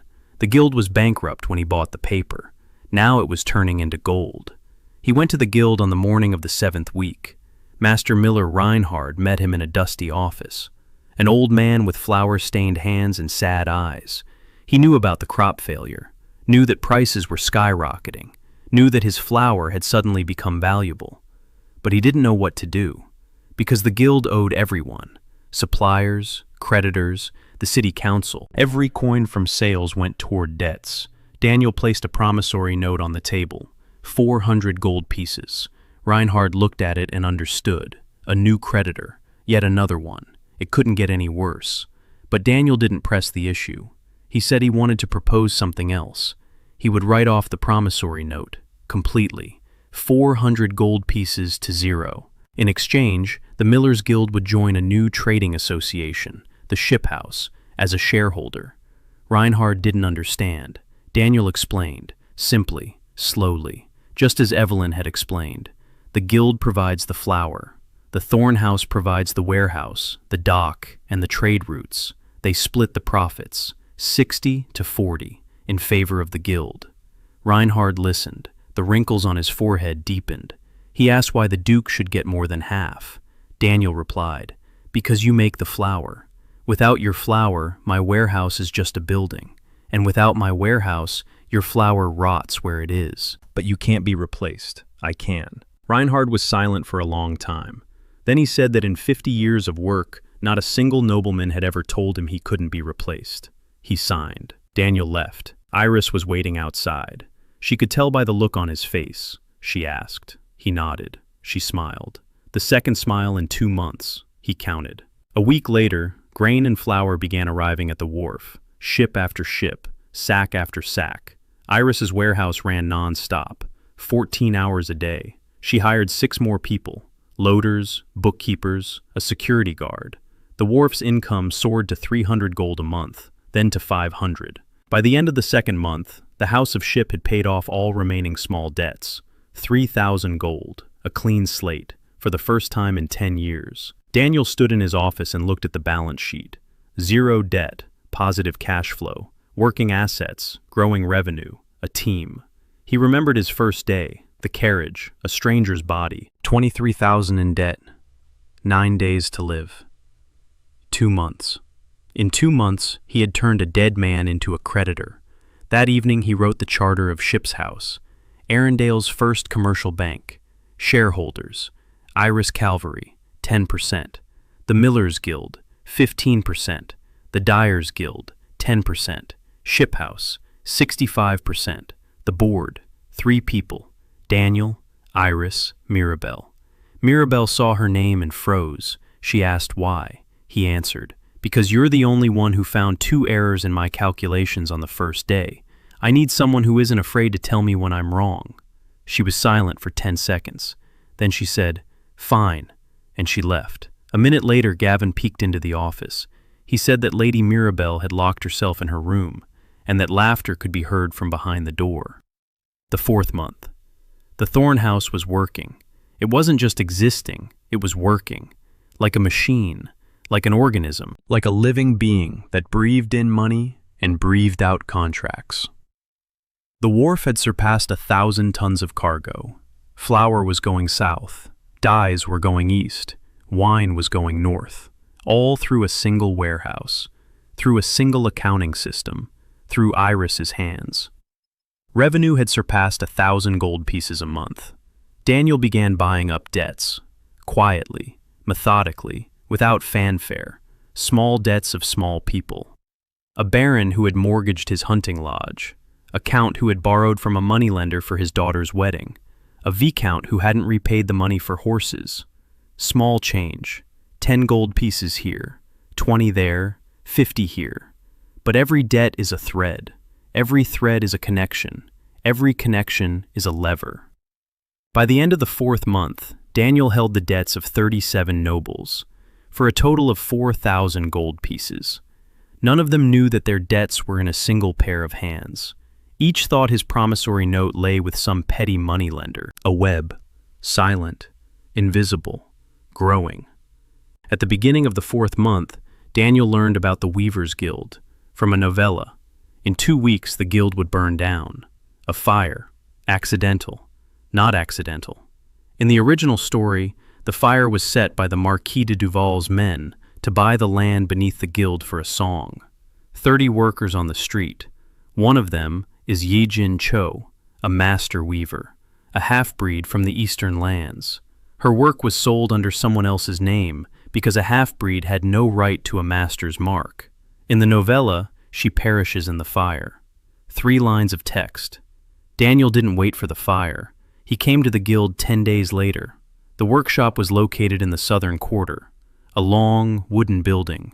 That's why it would burn down. Wood. Inside, the machines clattered. 30 women, hands covered in paint, tired faces. The guild foreman was a man, of course, a women's guild under male leadership. Daniel wasn't surprised. He didn't speak to the head. He found Hyun. She was sitting in a corner at a loom, small, quiet, black hair, dark eyes. Her hands moved across the fabric so quickly that Daniel couldn't follow them. The fabric beneath her fingers was different, not like the others, thinner, brighter, with patterns he hadn't seen anywhere in Arendelle. Eastern, complex, beautiful. He stopped beside her. She didn't look up. He asked her name. She didn't answer right away. Hyun. No last name. Half-breeds weren't allowed to have a last name. He asked whose work was hanging on the wall by the entrance. A large tapestry with the city's coat of arms. She replied that it was by Master Grauwald. He asked if that was true. She looked up. She looked at him, for the first time. Her eyes were wary. She didn't answer. She didn't need to. He could see. The same patterns, the same style, the same hands. The tapestry was hers. The name on it was someone else's. He didn't say anything. Not here. Not now. He left. But 3 days later, he returned with papers.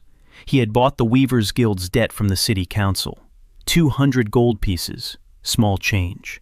The guild owed the council for land rent. Now it owed him. He came to the guild meeting. He placed the promissory note on the table. Next to it, he placed a second document, a certificate of registration for a master's mark. In the name of Hyun Seo. The guildmaster turned red. He started shouting that a half-breed had no right, that the law forbade it, that tradition wouldn't allow it. Daniel raised his hand. He said one sentence, "Now this is her mark, or I'll shut down the guild." Silence. The guildmaster stared at the promissory note. 200 gold pieces. If the Duke cashed it, the guild would go bankrupt. 30 women on the street. He could have resisted, could have run to his patrons, could have caused a scandal. But he looked at the 30 pairs of eyes staring at him. 30 women who worked in his guild and whose names he had never bothered to. He sat down, silently. The trademark was registered that very day. Hyun stood in the workshop doorway, holding a piece of paper. A small sheet with a stamp. Her name. For the first time. On an official document. For the first time in 22 years of her life, her name stood next to her work. She didn't cry. She didn't thank him. She didn't bow. She looked at Daniel for a long time. Then she nodded, once, and returned to the loom. A week later, she sent him a handkerchief, white silk, the shiphouse crest embroidered in silver thread. In the corner, a tiny hieroglyph, her name, in her language. Daniel held the handkerchief and felt something tighten in his chest, again. That feeling he hadn't known in his past life. Warm, heavy, real. The fire didn't happen. Daniel moved the guild to a stone building by the pier, with his own money, 150 gold pieces, a lot. But the weavers were now part of the system. Their fabrics went through Iris's warehouse onto the same ships that carried flour and dyes. Another thread in the web, another source of income, Another life saved not by a sword, but by a contract. By the end of the 4th month, what Daniel feared, the first assassination attempt since the reception. Not poison, rougher. A carriage, evening, a dark street, 3 men with knives. Sarah reacted in a split second. The sword left its sheath, and the first attacker fell before Daniel could even grasp what was happening. She disarmed the second one. The third ran off. The guards caught up with him 2 blocks away. Daniel sat in the carriage. His hands were shaking. Kaiden's body remembered fear better than Daniel's brain. His heart was pounding so hard he could hear it in his ears. Sarah opened the carriage door. Her face was calm. There was blood on the sword. She said 2 were alive. The third was wounded. She asked what to do. He said to interrogate them, quietly, without witnesses. Mercenaries, paid through an intermediary. They didn't know the intermediary's name, but the coins were newly minted, with the crest of the House of the Moon. The House of the Moon, not Duval, not the prince, a new player, or an old player with a new mask. Daniel returned to the estate. Evelyn was waiting in the hall. She saw his face and ran to meet him, grabbed his hand. He knelt down in front of her, said everything was fine. She looked at his hands. They were still shaking. She placed her palm over his, small, warm, and his hands stopped shaking. That night, Evelyn used magic for the first time. Daniel didn't know. He was asleep, but Gavin saw. A glow around her hands, faint, golden. While he slept, she sat beside him and held his hand, and the glow enveloped them both. Gavin stood in the doorway and said nothing. The 6th month. The Thorn house had gone from paper to reality. The articles of incorporation were registered with the capital's Chamber of Commerce. The seal had been cast. Accounts had been opened. Arendale's first commercial bank began accepting deposits, small ones, from merchants who had nowhere to put their money except under the mattress. Daniel offered 3% per annum.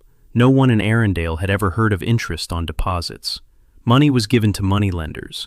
Moneylenders gave money to those in need. Those in need paid 10, 15, 20%. There was no reverse flow.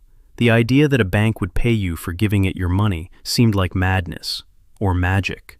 The first depositors came out of fear, merchants who had seen guilds burn and houses collapse. They wanted security. Daniel gave them security and 3% on top.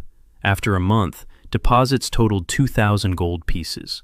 After 2 months, 5,000. The money was working. Daniel issued loans from the deposits, at 5%. The 2% difference went to the ship house, the margin, a slim one. But with a volume of 5,000, that's 100 gold pieces in pure profit a year. No risk, no effort. Money made money. Iris kept the bank's books, every deposit, every loan, every interest payment. She worked 16 hours a day. Daniel told her she'd kill herself. She replied that for the first time in her life, she was doing something real and wasn't going to stop. He recognized himself, his former self, the soul version, the one who worked 90 hours a week and thought it was normal. He told her what no one had ever told him, that a job that kills you isn't worth what you're working for. She looked at him, as if he'd hit her. Then she nodded silently. The next day, she left work 2 hours early. A small step, his step, in her life. In the 7th week of the 6th month, the Marquis de Duval struck back. Not with knives, not with poison, with paperwork.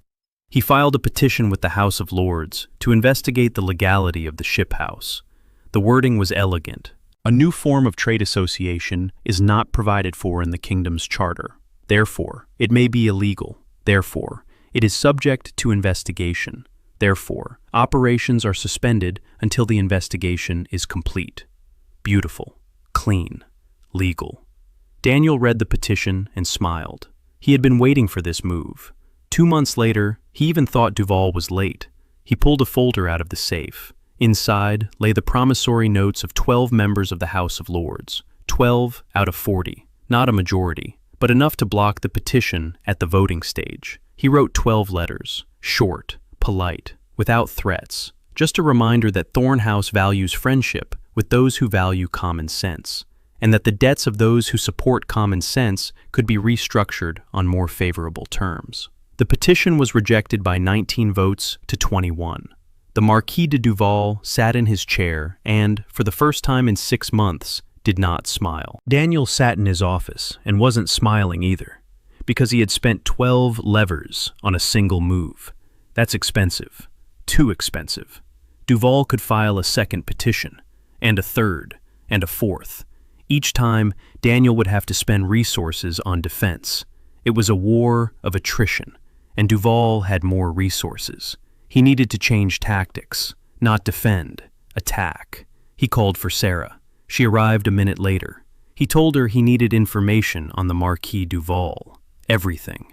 Debts, allies, weaknesses, habits, mistresses, secrets, everything that could be found without breaking the law, and some things that did.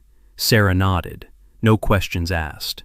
2 weeks later, a folder lay on Daniel's desk, thick, detailed. Marquis Duval was rich, but not as rich as he seemed. His main source of income was the lands in the south, the very lands where the crop had failed. His income had fallen by 40%. He was taking out loans to keep up appearances. From whom? From the House of Wellington, the very ones who had bought the second mortgage on the Bruxelles estate. Connection. Thread. Web. Daniel smiled. For the first time in 2 days, he took out a blank sheet of paper and began to draw a diagram. Duval, Wellington, Bruxelles, House of the Moon, the Prince, connections, debts, dependencies. By morning, the diagram covered the entire table. 23 names, 41 connections, 17 debts. He saw the system, saw how it worked, saw where it was weak, and saw a single point. A single, solitary point where a single blow could bring down the entire structure of the Marquis. The House of Wellington. If he bought out Duval's debts from Wellington, the Marquis would find himself indebted not to an old ally, but to a new enemy, to him, to Daniel. The cost of the operation. 12,000 gold pieces. The ship house had 8. 4 were missing. He closed his eyes, thought, opened them, summoned Iris. She arrived 10 minutes later. He explained the plan. She listened. Her face changed, from interest to understanding, from understanding to admiration, from admiration to fear. She said it was risky. What if Wellington refused to sell? What if Duval found out too soon? What if there wasn't enough money? He replied that there was always a risk, but inaction was also a risk, and inaction cost more. She nodded. They set to work.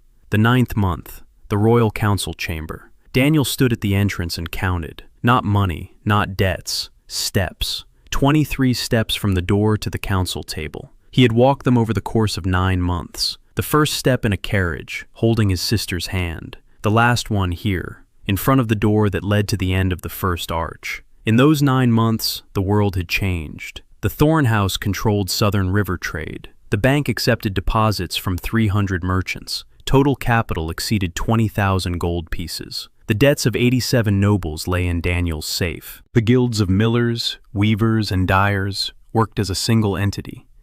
The wharf handled 30 ships a month. Iris managed the bank. Mirabelle kept the house's accounts. Evelyn outsmarted more than half the treasury officials. Sarah commanded 20 fighters. Eugene clothed half the capital in fabrics bearing her own mark. And the Marquis de Duval was ruined. Daniel bought out his debts from the House of Wellington, all 12,000. The operation took 6 weeks. He received the missing 4,000 from Marcor, that very same moneylender from Copper Scales Street, who, 9 months ago, had laughed and signed, who was now a silent partner in the House of Thorns and provided money on demand, because Daniel had made him richer than he had been in his entire life. When Duval learned that all his debts were in the hands of the Duke of Arcaster, he sat motionless in his study for 3 hours. Then he summoned his servants and began packing his things. Daniel did not demand repayment. He did not confiscate his property. He did not humiliate him. He sent the Marquis a single letter, a brief one. Your debts have been restructured for 10 years at 2% per annum. There is one condition. Disband your network of informants. All of them. Starting today, they work for the ship house. The Marquis signed. Because the alternative was worse. Because Daniel didn't kill his enemies. He bought them out and let them live, with conditions. Duval's network of informants switched to the House of Thorns overnight. 14 people. In the palace. In the House of Lords. In the guilds. In the church. Eyes and ears throughout the kingdom. Daniel didn't replace them. He just started paying double. Loyalty can be bought, but it can only be maintained at a price. Liam disappeared 2 weeks before the council, quietly, without saying goodbye. He left a letter, short, dry. He was leaving for the provinces, to his mother's relatives, for good. He didn't write why. There was no need. He had lost, and he knew it. The title wouldn't be his. The House of Ship was no longer a dying inheritance up for the taking. The House of Ship was now a power, and Liam didn't know how to be around power that didn't belong to him. Mirabelle read his letter. She put it on the table. She said nothing. She left. An hour later, she returned, with tea for Daniel. It was a farewell to Liam, quiet, final. She had chosen a side. Now Daniel stood at the door of the council chamber. Iris was beside him. Sir was behind him. Somewhere on the estate, Mirabelle was reviewing the quarterly report. Somewhere in a room, Evelyn was reading a book on commercial law that Daniel had ordered especially for her. Somewhere in the workshop, Yejin was embroidering a new tapestry for the ship house hall. People, alive, real. Those whom the plot had written off, those whom it had redeemed. The doors opened. The royal council chamber, a long table, heavy armchairs, tapestries on the walls. The king at the head, old, tired. Prince Albrecht at his right hand, Saint Celestia behind him, in a white dress, smiling. With green eyes that looked at Daniel and saw more than they should have. 20 council members, generals, ministers, heads of houses. Everyone was waiting. The crown was on the brink. The treasury was empty. The Black Seal Empire was advancing from the south. Troops were needed. Money was needed. Decisions were needed. The prince spoke first. He proposed raising taxes, a heavy military levy, from every household, from every guild, from every house. The council was silent. Everyone knew. New taxes meant riots. Riots meant chaos. Chaos meant ruin. Marquis Duval, or rather, what was left of him, he sat in the corner, pale, silent. He proposed nothing. For the first time in 30 years at the council, he was silent. Celestia stood behind the prince and looked at Daniel. He felt her gaze, as if someone had run a finger down his spine. She knew. Not exactly what, but she knew he was different. That he wasn't Kaiden. That there was something foreign in him, something familiar. Daniel stood up, walked over to the table, set down a folder. One, thin, 10 pages. He opened it. He said, "Your Majesty, the crown owes 243,000 gold pieces." Silence. He continued, 187,000 of those belong to me. The silence became absolute. He wasn't asking for money. He wasn't asking for lands. He was asking for one thing, permission to create a royal treasury of a new kind, under the joint management of the Crown and the House of Thorns. If the council agrees, he will write off 120,000 in debt today. If they refuse, he will not demand repayment. He will simply sell the royal promissory notes to the Black Seal Empire. They will gladly buy them. The hall fell silent. The prince raised his hand to object. He looked at Daniel. He lowered it. He understood. Everyone understood. This was not an ultimatum. It was an offer they couldn't refuse. Because the alternative was worse. Always worse. The king looked at Daniel for a long time. Old eyes. Tired, but not foolish. He saw. The boy, whom he had nearly given up to be torn to pieces 9 months ago, stood before him, holding his kingdom in his hands. Not with a sword, not with magic, with papers. The king spoke quietly. "Duke Arcaster, tomorrow at 10 in the morning, with the documents." Daniel bowed, turned, walked toward the exit. 23 steps to the door. Halfway there, he felt Celestia's gaze. She was watching him, and in her eyes was something he recognized.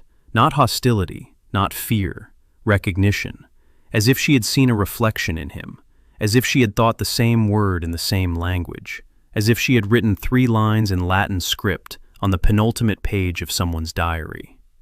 He left the hall. Iris was waiting on the palace steps, without a cloak, with hot tea in a flask, just like that first time, just like always. He took the flask, took a sip. Hot tea, simple, real. He reached into his pocket, a pebble, smooth, gray, a river pebble, the very same one, the one Evelyn had given him 9 months ago, the one that remembers the one who carried it. He held the pebble and thought. 9 months ago, he was a dead man in a stranger's body. Today he stood on the palace steps and held the future of the kingdom in his hands. Not because he was a hero, not because he was a genius, because he was a man who valued people, who redeemed them from those who had set the wrong price on them, who, for the first time in 2 lifetimes, allowed himself not to be alone. Iris took his arm. Snow began to fall.